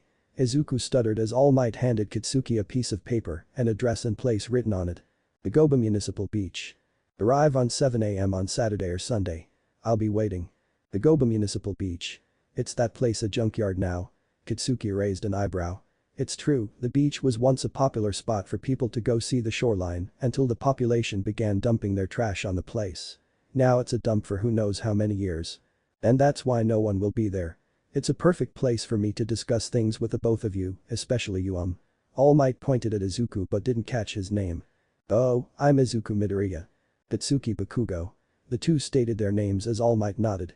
Ah, alrighty then, I'll be waiting tomorrow or the day after that to continue our talk. He said before Kitsuki and Izuku looked at each other and practically read each other's minds. Tomorrow. All Might rebounded by their bluntness and synchronized answer. It was a little creepy and he thought that the two boys would want to take tomorrow off to relax, but he supposes it can't be helped if they wanted answers so bad. Nonetheless, he smiled at their answer and waved them off as he walked away. Okay, I'll see you two there at 7 a.m. With that, he transformed into his heroic form and disappeared from their sight as the two boys were alone once again. The two looked at each other, back where All Might was, then back to each other, and forward again. What the fuck? Despite the craziness, the sudden appearance of All Might and his skinny form, Izuku and Kitsuki shrugged everything off and hoped that this wasn't a prank tomorrow, or they will be very pissed. They went their separate ways, waved each other goodbye, and walked straight home to their worried parents' arms. Itsuki and Masaru were checking Kitsuki's body for any injuries, even though he said he didn't have any. Inko was crying and hugging Izuku tightly before telling him never to do anything reckless again. After getting out of their parents' grip, they showered, ate dinner, and fell straight into bed. It was a weird, frightening, insane day, and the boys finally managed to get sleep before waking up tomorrow to see All Might. Said tomorrow came as they got up early, changed into t-shirts and shorts, grabbed water bottles just in case, and already told their parents that they were going to be out for a while and might not make it back until late afternoon. Though hesitant, their parents allowed them to go but never leave one another's side, but it's not like they're going to with where they're going. After meeting up from where they separated yesterday, they went jogging to get there faster and exercised the exhaustion from the heavy sleep. It took the two a good 10 minutes to get near the beach before they decided to make it a race by sprinting there. After making sure there was no one to run into or any cars to slam into them, they both made it to the beach at top speed. It was a close call, but Kitsuki was able to get there first. He punched the air while leaping before collapsing onto the floor in exhaustion.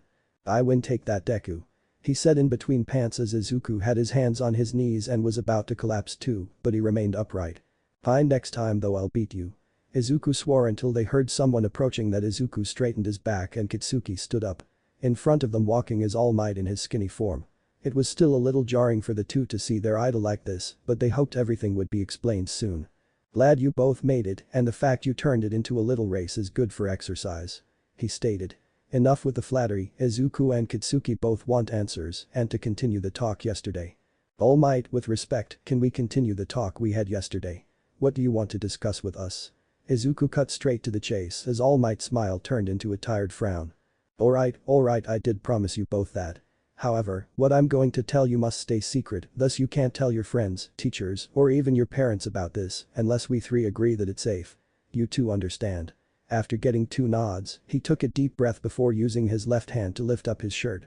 What Izuku and Kitsuki saw will forever be burned into their memory. There was a large scar on All Might's left side that was a flaring red with blue and purple bruises surrounding said scar.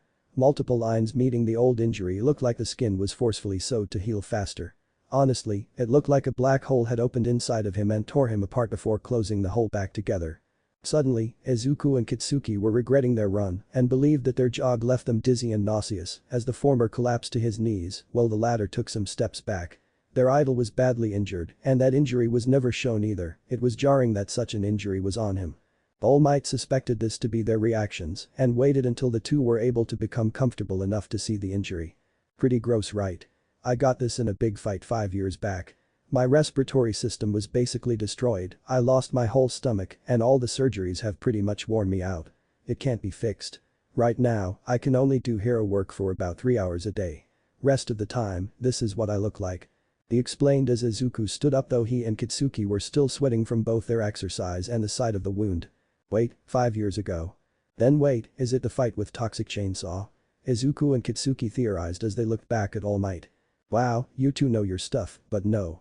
That punk may have landed some hits, but he couldn't bring me down. Most of the world has never heard of this fight and I did everything I could to keep it under wraps. Kinda humiliating and horrifying, right? Seeing the symbol of peace like this. I'm supposed to be the guy who's always smiling, people everywhere have to think that I'm never afraid. Honestly, I used to smile to hide the fear inside, just a brave face that's put on whenever the pressure's too high. You two want to be heroes, right, so you need to know that this job isn't easy. He explained as Izuku and Kitsuki took everything into consideration. They knew that they might sustain injuries like that in the future, some might even cause them to retire early in their lives. They know this but are still going on with their dreams. Wait, you said you used a smile to hide your fear. What changed? Izuku asked as he recalled the word. All Might smiled as he pointed at Izuku. You kid, you gave me a reason to smile again, but not to hide my fear. When I saw that monster attacking young Bakugo, I knew it was my fault that happened because I was so careless and foolish. So for that, I'm sorry. Before Kitsuki could object to it not being his fault, he continued, I just stood there blaming myself, while hoping that a hero with the right quirk could help you, so when I saw a young boy try to save your life, it inspired me to act too. There are stories about every hero of how they become great, but most have one thing in common. Their bodies moved before they had a chance to think, almost on their own. That one moment made me realize that you, Izuku Midoriya, are worthy of my power. My quirk is yours to inherit. Izuku and Kitsuki were in awe before they reread everything that All Might said and slumped their shoulders in shock. Quirk being inherited? What? Wait, what do you mean inherit? Inherit what? What in the world are you talking about? What the hell is this? Are you pulling our legs, All Might? All Might laughed at their reactions before calming them down, you both should see your faces right now. I'm going to explain everything right now. There are some things you should know about my abilities, journalists always guess my quirk to be super strength or some sort of invulnerability. When people ask about it in interviews, I always make a joke and dodge the question. That's because the world needs to believe their symbol of peace is just a natural born hero, but I'm not. There's nothing natural about my ability, I wasn't born with this power. It's a sacred torch that was passed on to me from someone else. Someone gave you your quirk? Kitsuki asked as his eyes were further widened to the point that he might as well have plates for eyes. And you're next, young Midoriya. I can give you my abilities. I can transfer my quirk to someone else, and that's just one facet of my secret abilities. The true name of my power is One for All. All Might pointed at Izuku once again. Izuku stood still until he collapsed once again and looked like he was having a panic attack. All Might got worried as Kitsuki immediately got down and put his hands on Izuku's back and chest to steady him. I'm sorry, this is just a lot to take in. One for all. Izuku looked up as he took in steady breaths. Yes, one person improves the power, then hands it off to another person. It continues to grow as it's passed along, it is this cultivated power that allows me to save those who are in need. The truth behind my strength. All Might explained as he spread his arms out wide. Like I said before, I'm on only 3 hours of my power, so that's not a lot of time for me to be a hero. Additionally, I'm running out of time, you boys are going to hate hearing this, but it's almost time for me to hang up the mantle as the symbol of peace. Izuku and Kitsuki paled while hearing that. All Might's going to retire. And he's going to retire soon too. No, that can't be true. I need to pass my quirk along, so I was on the hunt for a worthy successor. Watching you jump into action as the rest of the heroes stood by, you may have gotten into trouble with them, but you still tried to save your friend. You acted like a true hero. So what do you say, Izuku Midoriya, will you be my successor for One for All? All Might offered his hand to Izuku, who's still on the floor. Izuku took some time to process everything, being chosen as All Might's successor. It was like a dream come true to be trained by the symbol of peace himself, but he looked at Kitsuki. He was worried that his best friend would be jealous of Izuku being trained by the #1 hero and be chosen as his successor to boot. He's known Kitsuki all his life, but that still didn't stop him from worrying. Then, the ash blonde stood up, shadows covering his eyes as Izuku worried what he'd say next. However, all of his concerns dissipated as Kitsuki flashed him a wide bright smile. "Well, what are you waiting for, Izuku? Take the damn offer." Izuku was still on the floor as he stuttered his question. But what about you? Are you really okay with this?" Kitsuki laughed immediately after he said that. Izuku and All Might backtracked as he threw his head back, wrapped his arms around his torso, and stepped back while cackling. "Oh come on, Izuku. We've known each other since we were in diapers and you're asking me that? I'm hurt. I don't care if you're All Might's successor, if you're quirkless, or if you're abnormal or whatever kind of crap. I don't care if you'll get an extra quirk along with your Dumuren one, as long as we're going to be the next #1 heroes and the best hero team. I don't care if you have his quirk or will be his successor." Kitsuki then walked next to All Might to further empathize his point that he's fine with everything. Izuku looked at the two, he smiled as he was glad that Kitsuki wouldn't be potentially jealous that he's All Might's successor. As long as they would be a hero team, nothing mattered to the ash blonde. The greenhead was still processing the offer, but decided to take it and grabbed All Might's hand as he and Kitsuki helped him get up. "Excellent." He motioned for the two to follow him as they walked to a deep pile of trash that was nothing but rusty cars, fridges, and other junk that was dumped on the beach. "Now, we need to train young Midoriya's body so he can sustain one for all. And to do that, you're going to clean up this entire beach until there's not a single speck of trash left." "Wait, what do you mean train? Isn't Deku already strong enough to gain your quirk?" Kitsuki questioned as All Might stopped walking. "True, he's strong enough as it is, but I'm worried his body might not be enough to contain all the power of one for all." Despite being rather short and standing at 5'5" tall, Izuku's body in general was strong and well-muscled from Quirk, Muay Thai, and Taekwondo training for so many years. "My quirk is a whole lot to handle. The combined physical abilities of everyone who's ever used it creates a hurricane of pure force. If a body is unprepared they can't fully inherit it, your arms and legs would shoot off if you tried to."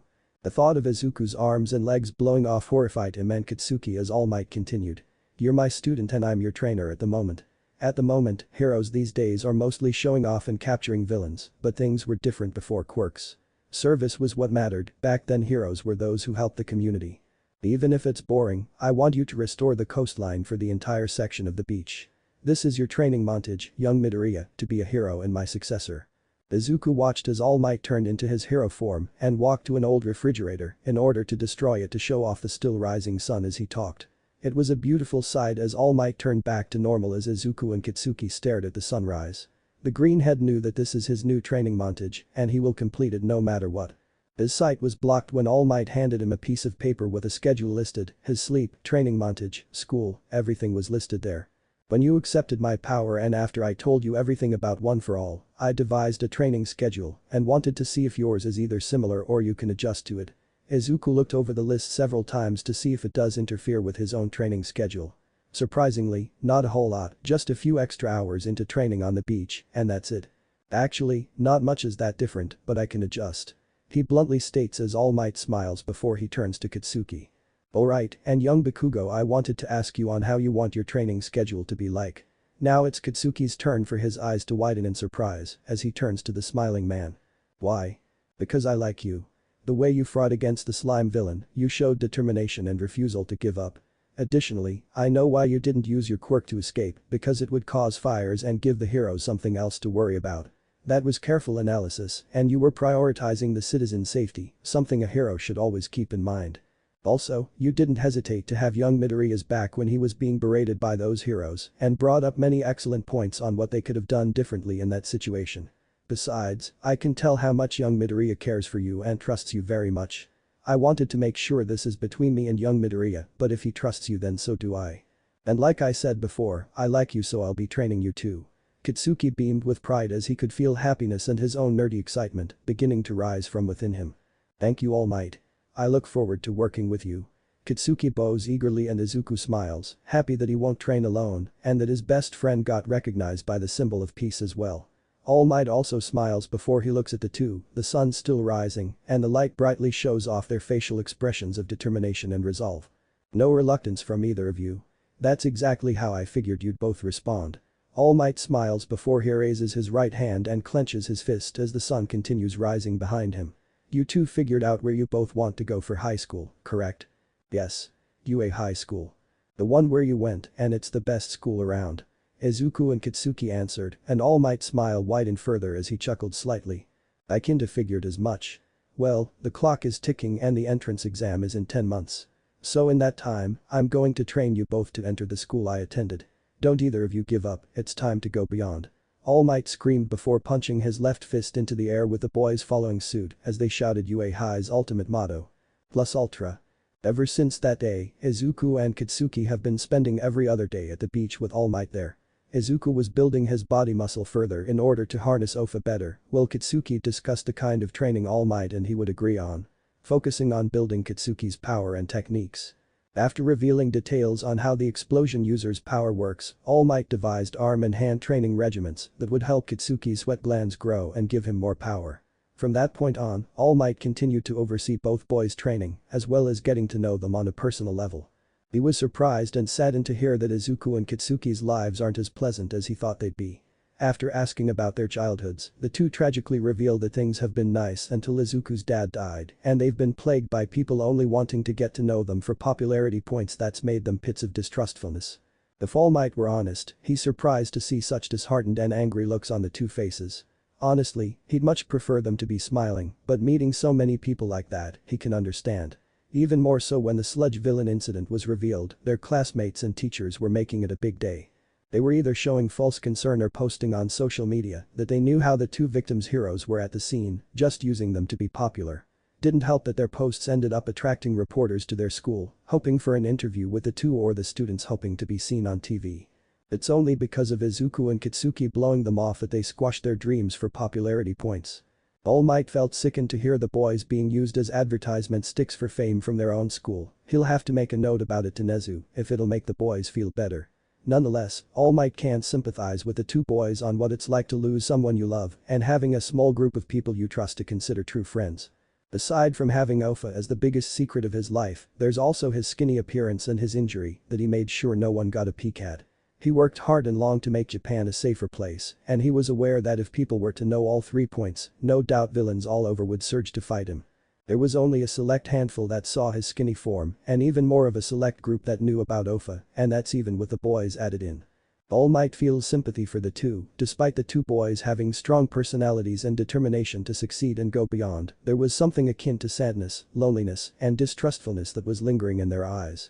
He knows what it's like, he's been there countless times when he had many heroes, civilians, and interviewers try to be his friend just to be a guy or girl who got to meet the famous All Might. Additionally, he's mostly a loner, so he can understand that while it grants one some time to themselves, it hurts to not have any true, real friends. Fame is both a blessing at times, but a curse at most. It may grant you attention and earn one's public eye, but it can get too out of hand. However, he's positive that things will change for them the moment they go to UA High, his own high school before he debuted as a hero. There's always that saying that high school is the point of someone's life when things are looking better for anyone who's had a tough life at middle school. And he's certain Izuku and Katsuki will gain their own happy endings once they enter and exit high school. He can't wait for what bright futures will await the two. The months fly by very quickly as Izuku and Katsuki train under All Might at the Goba Municipal Beach. Izuku continues moving the trash away in his human form as his body begins to grow and become much more muscular as time moves on. Katsuki continued doing the arm and hand exercises All Might recommended to him, as well as his own training regimens to strengthen his sweat glands, with the result of his arms getting more muscled and being able to create stronger explosions as time continued. Their parents don't know about this on All Might's command, so they didn't tell anyone, so they're left in the dark.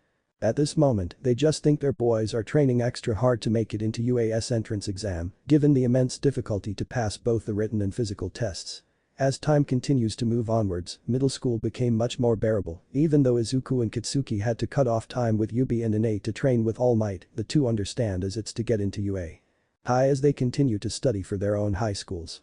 The day before the entrance exam, Izuku and Katsuki finally managed to remove every single scrape of trash off to Goba Municipal Beach and even make the beach itself look like it's never been soiled before. Then, the two boys met up with All Might who finally deemed Izuku ready to take his power, but in order to do so, he needed to take a sample of the hero's DNA. Thus, and disgusting as it is, All Might gave Izuku a piece of his hair to devour as he reluctantly did so while looking green around the gills. The symbol of peace tells Izuku that the power will kick in 2 or 3 hours, as he tells the two to get plenty of rest before tomorrow, as he wishes them luck and that he's proud of them both. The day was the day. The UA High entrance exam. Izuku and Kitsuki stood in front of the large gates that lead to the greatest hero school of all. UA High. The school that produces the best heroes in all of Japan, the school that's always tough on the students no matter what, and the school that gave the world all might. The symbol of peace and current #1 hero. The school was at least a 50-story high building that separated into 4 different buildings, the windows painted a beautiful blue and white off the glorious sky as clouds slowly moved on. The school stood on top of a large hill that practically overlooks the town below it.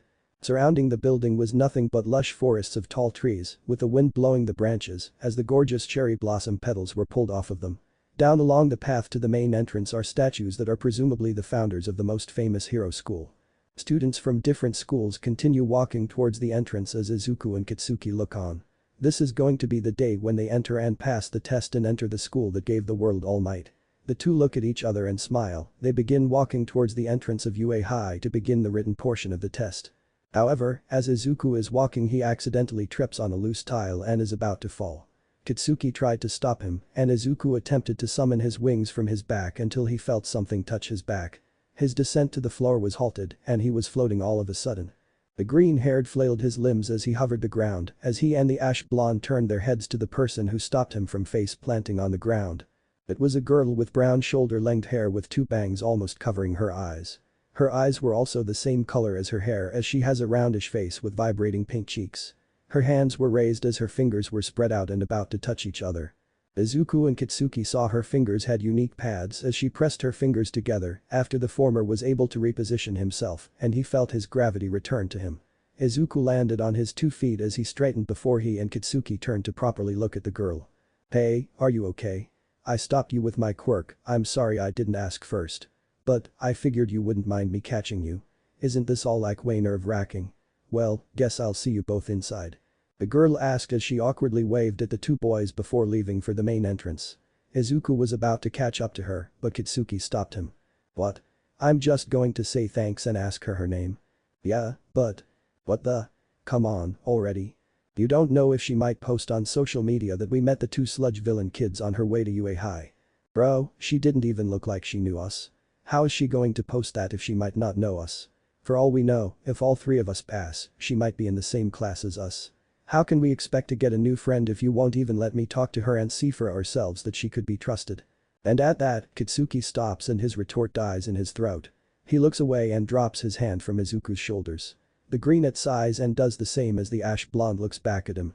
"Look, like All Might said, UA might be different than all of our previous schools.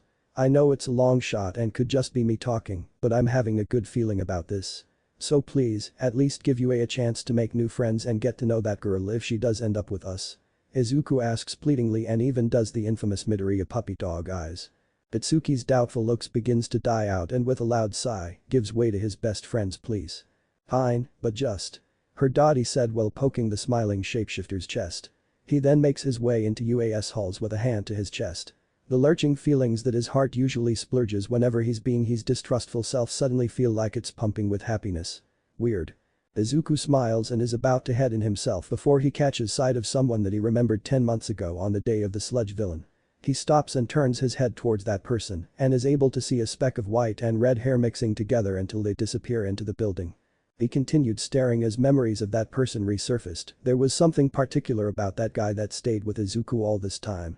He even discussed it with his best friend at one point, but the motion was brushed off.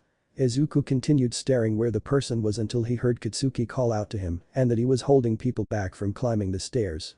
This finally gets Izuku to make the trek up the stairs and into the building to take the written portion of the entrance exam.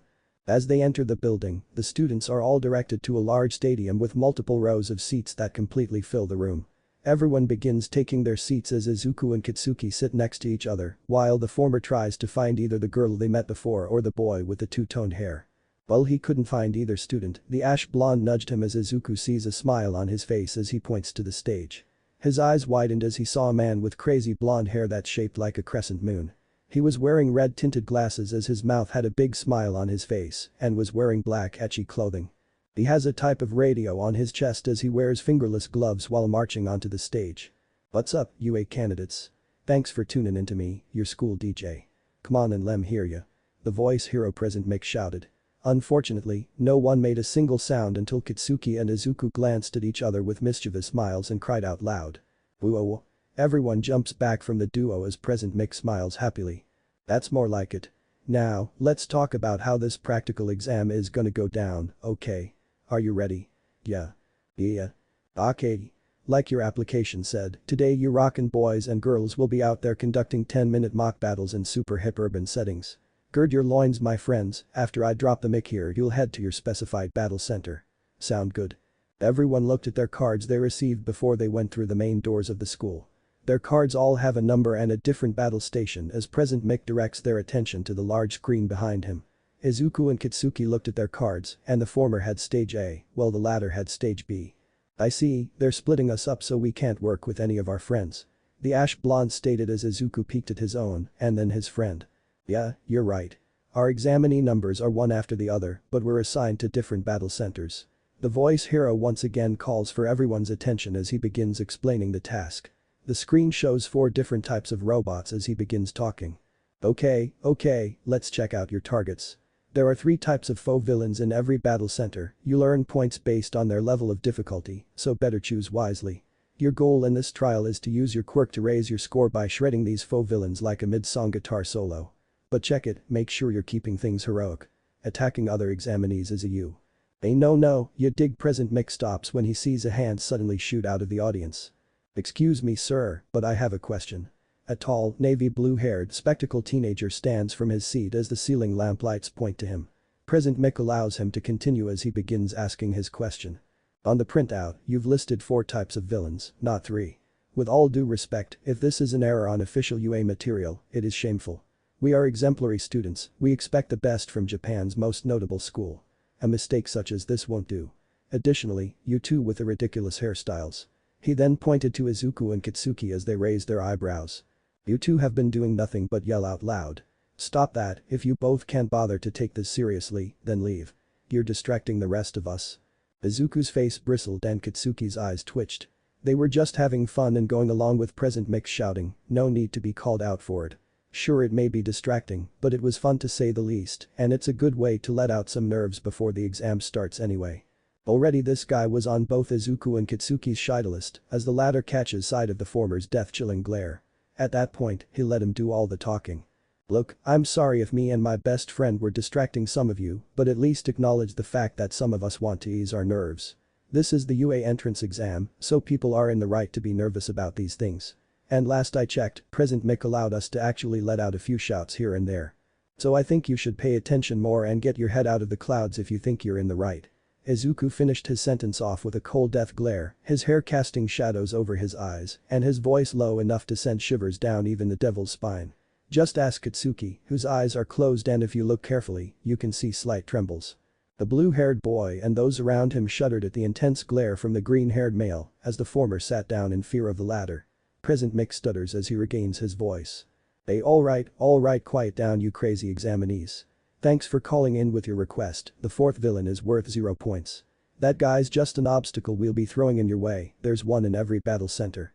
Think of it as a hurdle you should try to avoid, it's not that it can't be beaten, but there's kinda no point. I recommend my listeners to try to ignore it and focus on the lines top in the charts. He explained as the screen shows a mini figure of himself running away from said 0-point robot. The students begin talking about how defeating the robots is very similar to a video point game. That's all I got for you today, I'll sign off with a little present. A sample of our school motto. As General Napoleon Bonaparte once laid down, a true hero is one who overcomes life's misfortunes. Now that's a tasty soundbite, are you ready to go beyond? Let's hear a plus ultra, good luck. Hope you practiced hitting more than just books. Plus ultra. Present Mick mentally thanked the 2 exhilarant boys from before as this, and final time, more students actually shouted the line as well. Notes. And that's a wrap. Damn, this came out longer than I thought, though writing on Google Docs would be different than what it'd look like here, Sorry if the fight scenes and explaining the battles are wonky and uninteresting. Writing any type of fight scene is my kryptonite, so from this point on I hope my descriptions and action sequences are at least understandable to read and picture. I was actually going to write both the training regiment and Izuku fighting in the entrance exam in one shot, but as I mentioned before, I was writing everything on my Google Drive documents and this chapter was just as long as the previous one, if not longer. So we're hitting the robot destroying in the next chapter, along with meeting Class 1A. PS. Any super move performed by hero or villain will be bolded and italicized. But I hope you're ready for chapter 3. Izuku and Kitsuki tackle the challenging entrance exam and pass with flying colors. As they get ready for their first day of class, their day is met with crazy students, a lazy teacher with high expectations, and a test to examine their powers, where the student with the poorest results gets expelled right off the bat. Chapter 3. Beginning Trials of UA High. Summary. Izuku and Kitsuki successfully passed UA High's entrance exam with a bang. As they begin their first day of the new chapter of their lives, they get hit in the face with new classmates and a lazy, hobo-looking teacher who immediately puts his students through a Quirk assessment test. As if that's not enough for the first day of class, the teacher also threatens to expel the last place and worst performing student right off the bat. Yep, definitely a crazy first day of class for our boys. Notes. I'm being honest, I kinda wanted to post this chapter the same day as the last one, but I didn't. I'm more excited about this chapter because I get to present Class 1 and the story. I hope you enjoy this chapter and comment down below and tell me what you think. See the end of the chapter for more notes. Chapter text.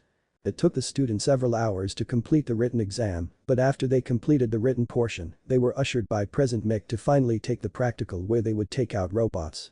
Before going to the stations, everyone changed out of their school uniforms and into something that provides a lot of movement for fighting. Izuku changed into a light blue sleeveless shirt and shorts with white stripes going on both sides of the clothes. Kitsuki's is also a sleeveless shirt, but black, wore long dark green pants, and a red belt with pouches. After that, they went to the battle station their numbers assigned them to as everyone was split up into different groups. Izuku and Kitsuki fist bumped each other and wished one another luck as they went their separate ways. As of now Izuku is standing in front of a large gate with walls surrounding a replica of a large city. He takes a moment to look at his fellow competitors while he does some simple stretches to prepare himself for the test.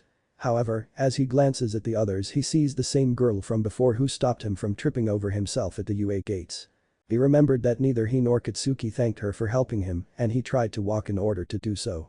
Unfortunately, he feels something land on his left shoulder and looks back to see the same uptight glasses boy. She looks like she's trying to focus on the trials ahead. What are you going to do, distract her and ruin her chances to succeed? He accused as Izuku turned around with an annoyed glare. No, I was going to thank her for helping me out earlier. Seriously, stop trying to stick your nose into everyone's business. The taller boy flinched from being talked to, but before he could retort, everyone around them began talking about the greenhead. Hey, check him out. It's the dude from the sludge villain attack. Oh really, he's here. Damn it. He can turn into some sort of monster, right? Yeah, I don't know what kind, but I heard he can fly. Man, talk about having an advantage and a strong quirk. Izuku becomes even more annoyed now that people seem to recognize him from the sludge villain attack. He wonders if Kitsuki's also suffering the same treatment until he hears President Mick about to start the test. Deciding not to waste any more time, Izuku ran forward and leaped into the air just as the siren starts. Somersaulting, Izuku transforms into his Dumuren form as everyone who was about to start running turned around and stared at him in awe. The now transformed Dumuren shifter flies through the air and passes the gate as he hears the voice hero telling everyone to get moving already as they're wasting time. As he reached the first group of robots, he considered using one for all, until he remembered the conversation with All Might the day he gained his power. Huh, you want me to use just my Dumuren quirk? Izuku questioned as he and Kitsuki looked at All Might. I know I said you're ready, but I want your body to adjust to OFA. We don't know if you can actually handle one for all completely yet, so on the safe side, I want you to use only your Dumuren quirk to get through the entrance exam while we figure out where you are with this power. All Might instructed as Izuku paused for a moment, thought about it, and nodded.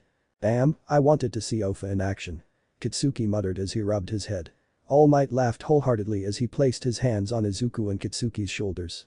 I know, but we'll get to that later. Right now, I want you both to go home and get plenty of rest before the test tomorrow. You two have come a long way in the span of just 10 months, and I know you both will do great, but whether you fail or not, I'm proud of you too. The two boys smile with happiness as they eagerly nod their heads and begin packing their things to go home. They wave All Might goodbye as they disappear from his line of sight and he stares off into the sunset. After remembering his conversation with All Might, Izuku forgoes summoning OFA and uses Plasma Claw instead on the 3 one-point robots. He flies through them with speed and grace as the classic shing is heard and the robots fall apart as the claw cuts burned red hot from the heat. The Dumuren shifter continues flying on ahead as every robot he encounters, he takes care of it with plasma attacks, siren screams, and sonic boom clicks. The other competitors scatter across the station as they attack robot after robot as Izuku is able to see and recognize some of them in the sky. He sees the girl who helped him using her quirk on several of the machines to make them float and then fall to the floor. Izuku already theorized that her powers related to something akin to zero gravity as his gaze shifts to the blue-haired boy. The glasses kid runs around dodging a three-point robot's arm as he leaps into the air and violently kicks its face apart. Not much guessing that his quirk involved his legs or speed as Izuku's focus shifts when he hears a scream. He turns his head onwards to see a three-point robot advancing on a helpless competitor who somehow trapped himself in robot parts. He struggles to get loose, but he can't as the robot raises its arm and prepares to strike. Without wasting a moment's hesitation, Izuku dives down to land until he's in front of the person before blasting the machine apart with plasma breath. Shielding himself and the person with his wings, the dust and debris finally clears enough for Izuku to dig the poor guy out of the rubble. The person thanks him earnestly before running off as the Dumuren shifter nods before taking off once again, but this time listening in for anyone in need of help or a sudden robot about to catch them off guard. The minutes went by as Izuku splits his time by destroying robots and saving his fellow competitors. Despite the villains being robots and this all being a test, Izuku has to admit that it feels like a real battle where he's the hero fighting to protect lives and take down criminals. He wonders if this is what All Might feels like whenever he's in battle, and he's curious if Katsuki feels the same way right now. In a large monitoring room where all the teachers, except present Mick, are watching the students as they continue beating up robots. A white mouse bear dog thing was sitting in the front middle seat as he glanced at several of the children battling, searching, or scouting out the area for any more competition. Clearly, the examinees have no idea how many villains are present or their location. They have limited time, must cover a vast area, and hunt down every last target. Some use information gathering abilities to plan out strategies, while others rely on speed to pull ahead of their peers. Of course, remaining calm under pressure can be a huge advantage as can pure power and combat ability. The most successful students use a combination of all these tactics, they're the ones who rack up the highest scores. The creature, or more precisely UA-Hi's very own principal Nezu comments as the videos switch constantly to view as many students as they can. So far the ones on the current screen are the glasses boy, another male with a laser coming out of his belly button, the gravity girl, Katsuki, and Izuku. I'd say this year's group looks promising. A woman with crazy dark blue hair states. She's wearing a white skin-tight leotard with black heels, dark purple thigh-highs, and the same colored corset with red rubies stitched onto them. She also had handcuffs on her wrists and was wearing thin, fancy red glasses. Well, there's still plenty of time before it's over.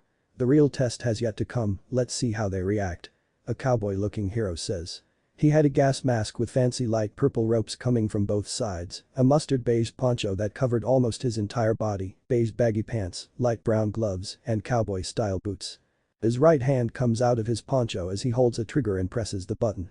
All Might sits a few seats by him as he stares at the trigger before directing his attention back to the screen. The robot may cost 0 points for anyone, but the size will frighten the students a lot. The launching of the 0-point machines is to test a person's true character when faced with danger, and everyone is eager to see how they'll react. Izuku continues flying after helping another competitor to her feet as the ground unexpectedly shakes. He and everyone else raises their heads to see a very large robot come from behind a building. The 0-point robot. The examinees scream as several of them begin running away as Izuku stays, hesitant to either fight it or fly away. He remembered that President Mick recommended them to run away and ignore the thing, but he wanted to stay and take the thing head on. The robot then punches the ground as debris flies everywhere as Izuku shields his face again with his wings. Rubble is sent flying all over the place, smashing buildings, breaking glass, and rupturing the street even further. By this point, everyone is screaming their heads off as they run away in fear, while President Mick announces that there's only 2 minutes left. Izuku wasn't concerned about time, but more about if someone is hurt by this thing. And his question is answered when he hears a meow coming before him. He couldn't see because of the smoke, so he fans some of it away with his wings. The dust cleared as he sees the gravity girl with her leg trapped under some debris, mostly caused by the robot when it punched the floor. The poor girl struggles and she begs someone to help her while trying to get away from the advancing robot about to smash her. Whether it's the Dumuren part of his quirk that's taking over as its role as humanity's guardian, or it's Izuku's genuine desire to help, it's unknown as he rushes over to her. Izuku uses his wings to make himself go faster as he quickly removes the rubble from her crushed leg and holds her in his arms. The robot continues moving and would have crushed the two if Izuku hadn't flown away with the girl secured tightly in his arms. He flies at full speed until he's caught up with the students that have stopped running and turn to look at the robot in fear. Once he gets close enough to them that he can safely and surely drop the girl gently on the ground, Izuku turns to the humongous robot. He snarls loudly as he takes off, because even if this is a test, the robot is still dangerous, evidential when it almost killed the girl. He continues flying as he gets closer to reach the robot's head. After all, the head's the most dangerous thing of all, but also the biggest weakness, because if you go for the head, you're dead.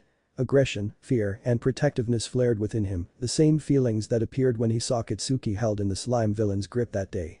It made him want to protect everyone in the battle station by taking out this monster of a robot. The machine tried to take him out with its arm, but Izuku dodged and continued to rush at the head as it fixated its gaze on him. He remembered what All Might said about using OFA in the test, but Izuku didn't care as he forgotten every warning and summoned the legendary Quirk. He finally finished arriving at the top of its face as he bares his teeth and pulls his right arm back to use OFA and Plasma Claw. However, unlike how the move usually looks with his claws glowing bright white and hot, the move had plasma taking the shape of 4 razor-sharp claws surrounding his paw as it glowed in various shades of purple, blue, and white. The spots and scales on his right arm begin glowing as red vein-like markings climb up his arm and crisscross with each other, the spots and scales like a puzzle. Power floods through him as Izuku can feel it, like a warmth that makes you feel safe, protected, and secure, that no one will harm you as long as you have OFA to protect you. Without any warning, Izuku launches his right paw forward as the plasma-solidified claws grow in gargantuan size and violently slice the robot's face until there's nothing but a destroyed head with huge claw marks, burning metal, and lava-like liquid pouring from the cuts on its head as it breaks apart. Explosions pop out of the robot's body as it crumbles down into bits as everyone below them stared in shock. As the claws dissipate, Izuku was snapped out of his stupor when he realized what he had done as he widens his eyes before feeling immense pain and heat coursing through him from his right arm. It was like he put his entire paw on a heating pan and then shoved his entire arm through a 4,000-degree Fahrenheit fire as he felt his flesh burn. Izuku looked down at his arm, the skin was charred black with cuts running through the burn, blood burnt as creases of red were shown. Honestly, Izuku was more surprised that his arm wasn't fried right off his socket joints, but not only that, all the bones in his arm and hand are completely broken. He could feel the shards of bone jagging the insides of his muscles, as though they wanted to come out of his skin. He cursed himself when he felt his body temperature rising instead of falling. OFA must have increased the plasma's heat to a near infinite rate if it left that kind of damage on the robot. His flying wavers a little before restabilizing himself, and he flies down slowly as he tries to deal with his body heat and broken painful arm. And that's it. Time's up. Izuku hears Present Mick call out as he lands on the ground ungracefully as he turns back to normal. He pants exhaustively as he collapses onto one leg while he holds his injured arm and cools down his body, all the while hearing the other competitors talk about him from behind. Did you see that attack? He practically sliced and melted that robot with just one hit. Yeah, but look at his arm. Didn't think with all those attacks he's been dishing out could hurt him so badly. Must be a reserved special move or something. Man, talk about a double-edged sword, that's your trump card. Double-edged sword or not, that attack was awesome though. Among those still talking about the Dumuren shifter was the glasses boy. He saw everything that happened, how that examinee didn't hesitate to rescue the girl and take down the robot, even though it costed 0 points. He didn't do it for show either, he did it because he genuinely wanted to help the girl who was trapped and looking for someone to help her. The blue-haired male was ashamed that he didn't help her himself, as he swore that if the exam was real life, then he would have done the same thing to save a helpless civilian. Then something clicked in his head as he turned to the outside of the arena.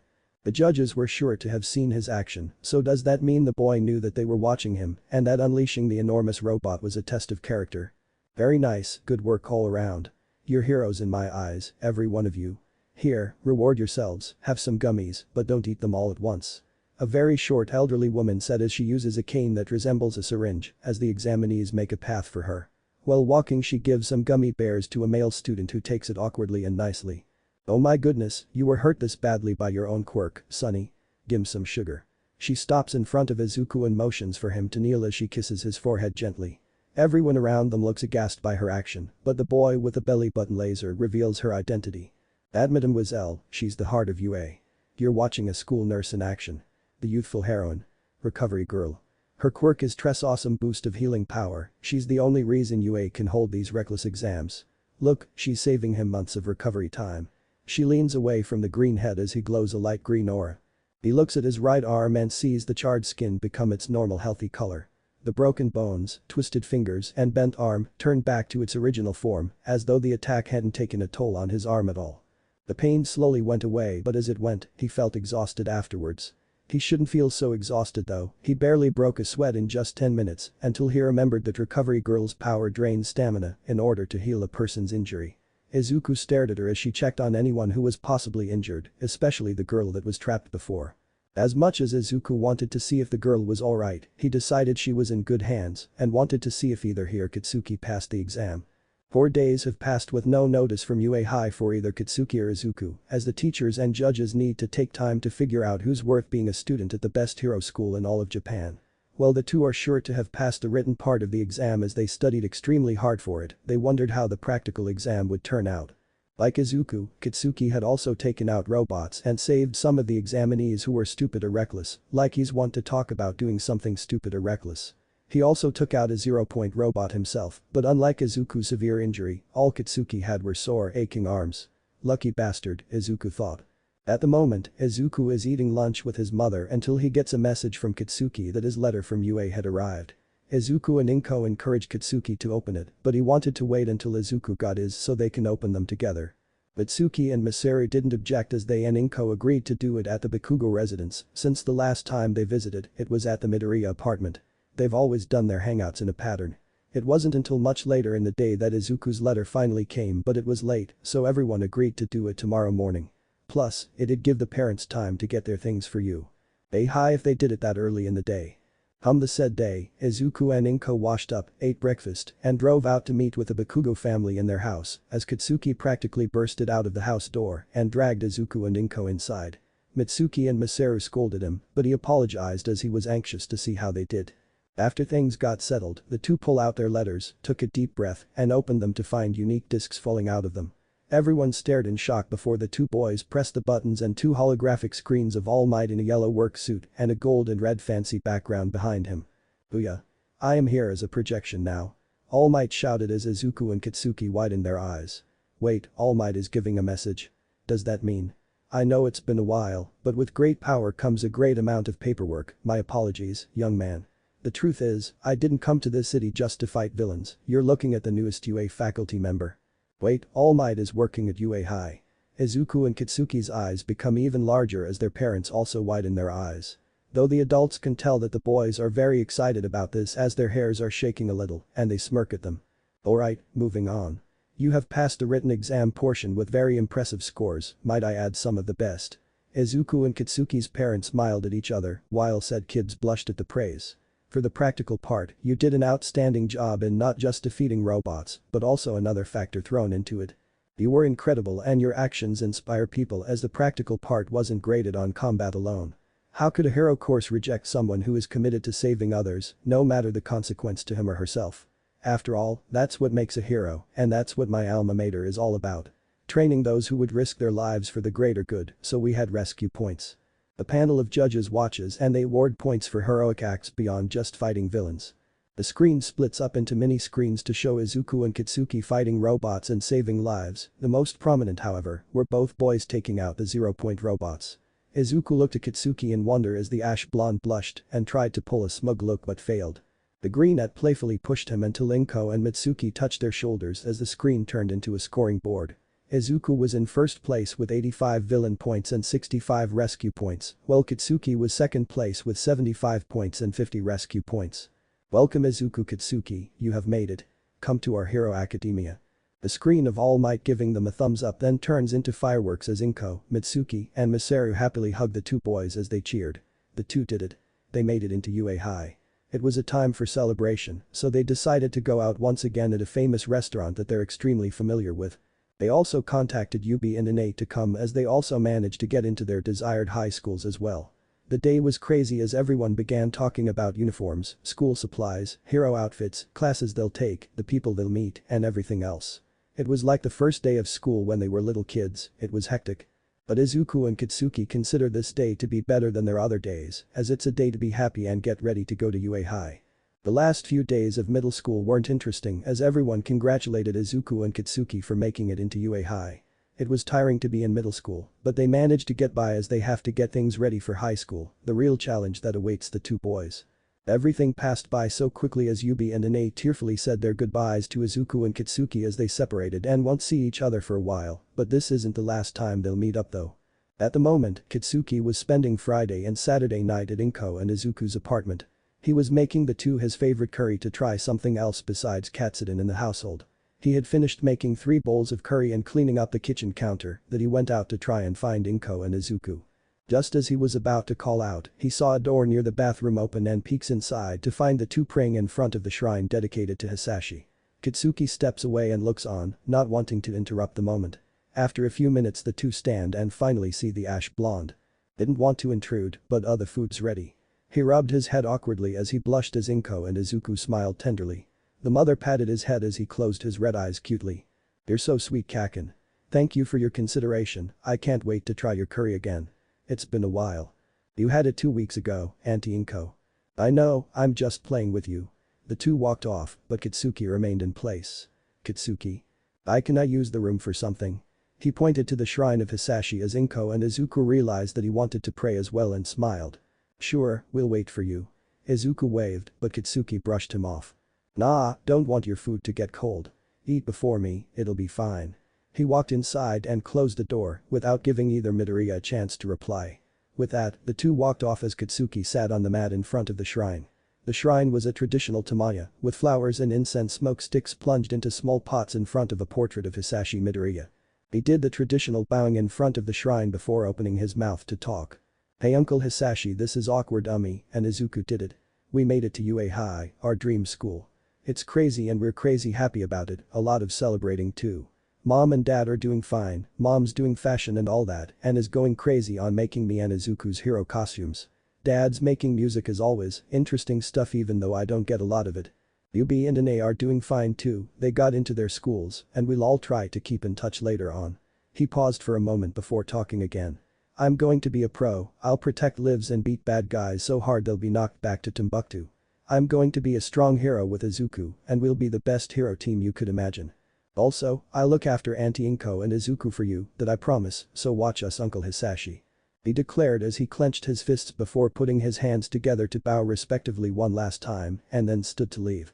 He gently opens and closes the door before heading back to the dinner table to eat with the two greenettes but didn't notice a spirit appearing inside the room. It was a male that was tall, had dark, green hair, freckles, and he put on a gentle smile. "I'm always watching. Good luck, you two." Now is the day that Izuku and Kitsuki begin their first day at UA High.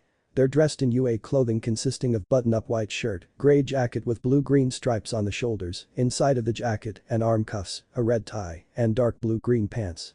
However, compared to Izuku who wore the whole attire, Kitsuki didn't wear the tie, had a few buttons on his shirt left open, and his bags were sagging a little.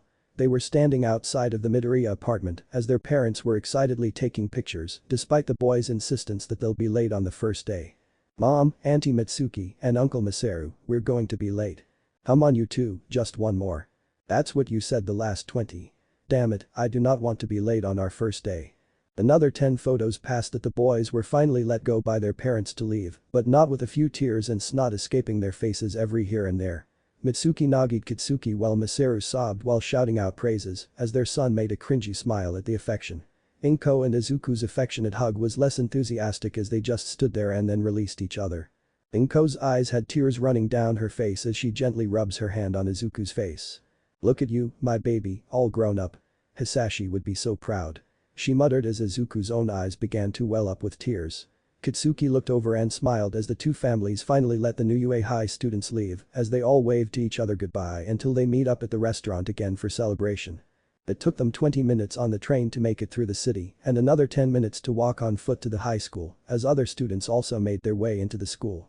Izuku and Kitsuki stopped in front of the large gate to UA High and then looked at each other with big smiles. They then simultaneously stepped into the school grounds as they made their way into the school and navigated their way to get to their class. It took some time for the two to find their class until they came in front of a large door that practically reached the ceiling. Class 1A.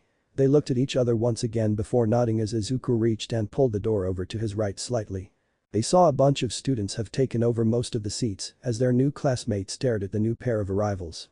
There was a blackboard in front of the classroom that had chalk on it. It was a drawing to show the rows and columns of seats with a student's name on it. Kitsuki was seat 17 and Izuku was seat 18. Silence continued until they heard the loud, annoying voice of the student with blue hair and glasses pretty much strut towards them. "Good morning.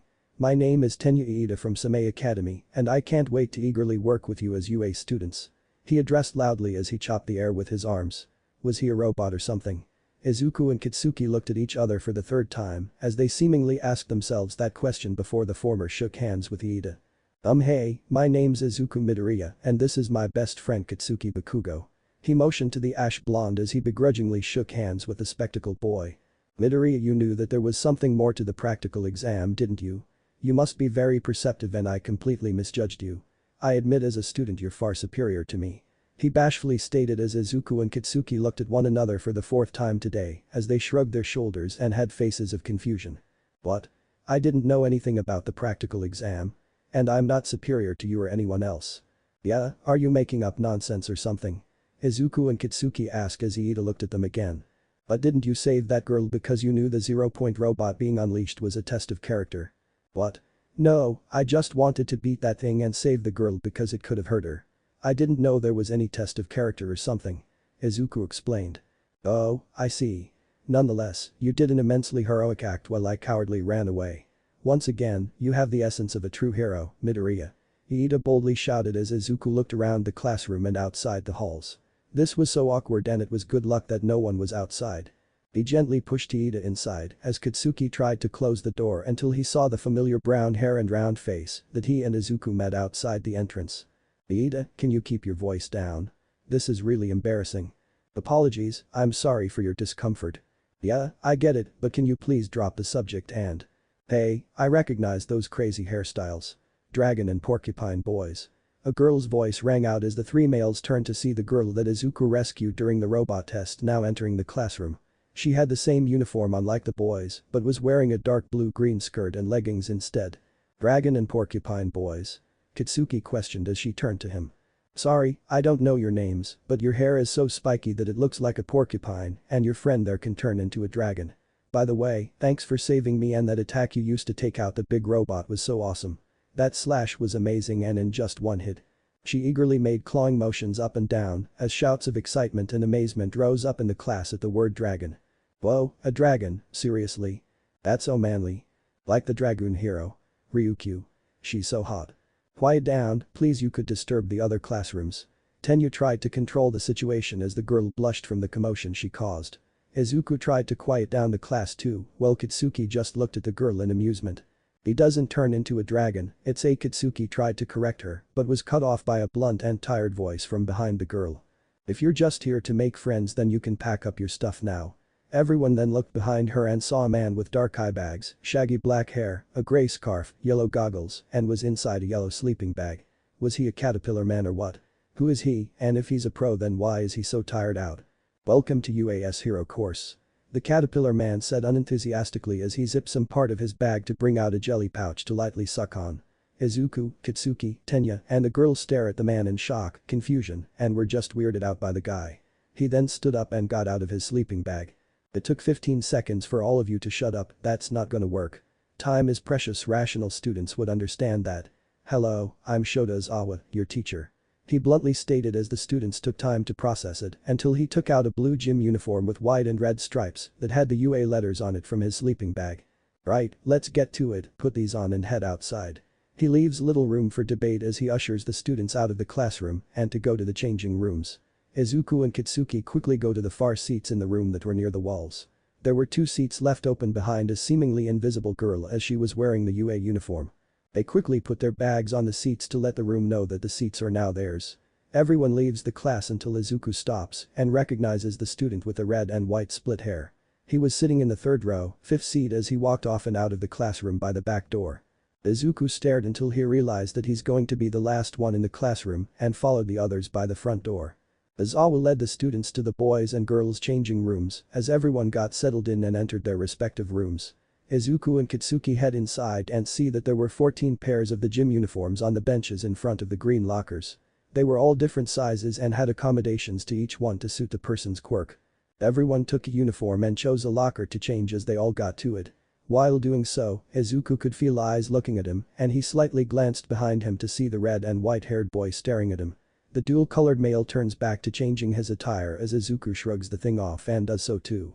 Once everyone was done and all were outside the changing rooms, they all headed outside to meet Izawa in front of a gym building with a large field with white chalk outlining it.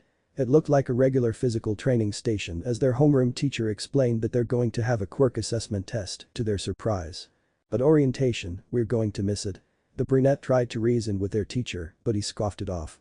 If you really want to make the big leagues, you can't waste time on pointless ceremonies. Here at UA, we're not tethered to traditions, that means that I get to run my class however I see fit. You've been taking standardized tests most of your lives, but you never got to use your quirks in physical exams before. The country's still trying to pretend we're all created equal by not letting those with the most power excel, it's not rational. One day the Ministry of Education will learn. Midoriya, you managed to get the most points on the entrance exam. What was your farthest distance throw with a softball when you were in junior high? 60 meters I think. Izuku answered as Izawa tossed him a softball. Right, try doing it with your quirk. However, don't go crazy. Izuku looked up as his teacher stared at him with his eyes flashing red now and his scarf was now floating above his head. I saw how you used that attack and how you broke and fried your right arm with just one slash, what's up with you? Made a new move so you could wow the audience. Izuku and Katsuki bristled as the former tried to object but got distracted when he saw his appearance. What? No, wait. Those goggles, you're the hero who can look at people and erase their powers. The erasure hero. Eraserhead.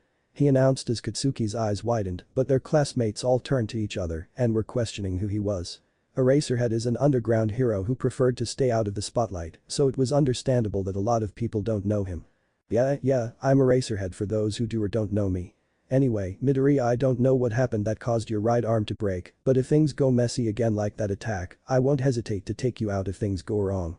A hero who gets incapacitated in one shot has no right on the battlefield, you're worthless if you need saving when there are others who desperately need it. Now go, take your throw and prove to me that you're a student worth being here. Eraserhead warned as Izuku flinched but regained a brave face and nodded. He then walked onto the white chalk circle in front of him and then summoned some of Ofa's power as he closed his eyes, remembering what All Might told him. Izuku and Katsuki met up with All Might to tell him the good news as they raced to the beach early in the morning. He waved to them from where he stood until the two tackled him in a hug. They laughed merrily until they all got up and gave the skinny man a hand. Be careful with an old man. I heard you both made it in, congratulations. He laughed before proudly stating as he placed a hand on each of their shoulders. Thanks All Might. The two boys smiled brightly until Izuku remembered to tell him something. Oh All Might. During the entrance exam I used one for all. Izuku said sheepishly as Katsuki turned to him in shock. Well, that will explain how he destroyed the robot with just one plasma claw. The robot was big and didn't cost any points, but it took a lot of power to take it out. Katsuki knows it as he did the same thing in his station. He had to use one of the biggest explosions just to blast its head off and left him sweating and his arms ached from everything. I know and I saw it. While I'd admonish you for going against my warning, you did it to save the girl who was about to be stepped on. So I let you off with a minor scolding. I heard from Recovery Girl that you broke your arm. She yelled at me for letting you use it at full power. All Might said as both males looked at him. Wait, Recovery Girl knows about Ofa? Katsuki asked. Yeah, all the school faculty and several heroes know about my condition, but not about Ofa. Besides you two, Principal Nezu, a very old pro hero and a good friend of mine, she's the other one of our group that knows about this secret. Also, try not to talk about it so freely or loudly. Izuku and Katsuki nod in case people around them were going to listen despite it being at night and no one around. But it's as I thought. Despite all the training you did for your Dumuren quirk and the 10 months you spent cleaning this beach, it's still not enough for you to completely master Ofa at 100%. That's why I warned you not to use it during the entrance exam. All Might explained as Izuku looked at his right arm. So he wasn't ready to use it at its full power yet. All Might notices his disappointment and gently tells him, even if it's not at 100%, you may have some foreground in using some of its power. Try activating the power at 5% and slowly increase the power until you feel pain. Izuku looked up and thought about it as he tried to summon Ofa in his left arm before Katsuki asked him something. Wait Deku, have you tried spreading Ofa's power through your whole body instead of just your arms or legs? It might give you a bigger boost and you'd waste less time summoning it. Izuku took this into consideration and turned off the power in his arm before deciding to take his best friend's advice. He slowly spread all of Ofa throughout his body as red-violet veins began coursing throughout his body, green-colored electricity also crossed his body in flickers. Katsuki and All Might stepped back in shock as Izuku willed the power at 5% for now. He didn't feel any pain at 5%, so he steadily increased the percentage by 5x until he was at 30% that he felt a sharp sense of pain that spasmed through his muscles. He gasped in pain and turned the power off as Katsuki quickly caught his best friend and held him up while he panted. 30%. 30%'s where I begin to feel pain. He told them as All Might widened his eyes in surprise. Wow, you're further along than I thought. Alright, since you can't use OFA fully and you start to feel pain at 30%, use it at 15 to 20% for now and young Bakugo's method since it works best for you. From there, we'll work our way until you can use OFA safely without breaking your bones or burning yourself. All Might tells him as Izuku lets Katsuki know that he can stand and walk again. The Greenette nodded as he and his best friend prepare for the next phase of their lives as the three stared at the rising sun with the light shining brightly on their faces. Izuku opened his eyes and gained his resolve as he transformed into a Dumuren. He stood on the ground on all fours and began to grow to his current height of 2 stories. Everyone looked amazed as Katsuki smirked amusingly while his best friend summoned 20% of OFA. Full cowling. The red-violet veins and green electricity appeared again as they covered his entire body as he stood on his hind legs, pulled back his arm, and threw the ball as far as he could. Wind pressure exploded throughout the area as everyone covered their heads from the air flying at them. As Awa looks at his meter scan to see a score of 1175. 36 meters as Izuku shrinks himself down and turns back into human form. He looked at his teacher with a determined smile, and as Awa smiled. Limiting his power safely so he won't injure himself and increasing his size to get a better throw to compensate was good enough for Izawa as he turned to the students. All of you need to know your maximum capabilities, it's the most rational way of figuring out your potential as a pro hero. He explained as he showed his students his scoring device. As expected, everyone exploded in amazement. Whoa, over 1,000 meters, are you kidding me? A blonde boy with a black lightning bolt on his hair exclaimed. I wanna go. That looks like fun. A pink-skinned girl excitedly said. This is what I'm talking about, using our quirks as much as we want. A black-haired boy with elbows that look like they have tires in them shouted as Izawa's eyes narrowed and smirked rather evilly. So this looks fun, huh? You have 3 years here to become a hero, you think it's gonna be games and playtime? Idiots, today you'll compete in 8 physical tests to gauge your potential. Whoever comes in last has none and will be expelled immediately. Everyone became shocked and exclaimed loudly. Like I said, I get to decide how this class runs. Understand, if that's a problem you can head home right now. You can't just send one of us home. I mean, we just got here. Even if it wasn't the first day, that isn't fair. The brunette said as Izuku walked back to her and Katsuki. Oh, and you think natural disasters are? Or power-hungry villains, Or catastrophic accidents that wipe out whole cities? No, the world is full of unfairness. It's a hero's job to try and combat that unfairness. If you want to be a pro, you're gonna have to push yourself to the brink. For the next 3 years, UA will throw one terrible hardship after another at you, so go beyond. Plus ultra style, show me that it's no mistake that you're here. He explained as the students took everything he said into consideration. He's right, the world's always unfair and they have to fight against it as the students' faces turned from anger to determination. I don't approve of this kind of hazing, but UA's the top hero program. I have no choice. Tenya thinks to himself as he drinks a can of orange juice while Izuku takes a deep breath. Katsuki stretches his arms out and cracks his knuckles and Ichako clenches her fists. Izawa then moves everyone to test 1. A small track lane that's only 50 meters. He sets the students up in pairs with the first pair being Tenya and a girl with a frog-like expression and long dark green hair that seems to be tied in a bow. A robot is at one end with a sound device to start off the students with a gunshot noise and another with a speed measuring device. Thanks for watching guys, that's it for today, so hope you enjoyed this video. If you do, please leave a like, share and subscribe. Also don't forget check out our author of this fanfic, link and details in description.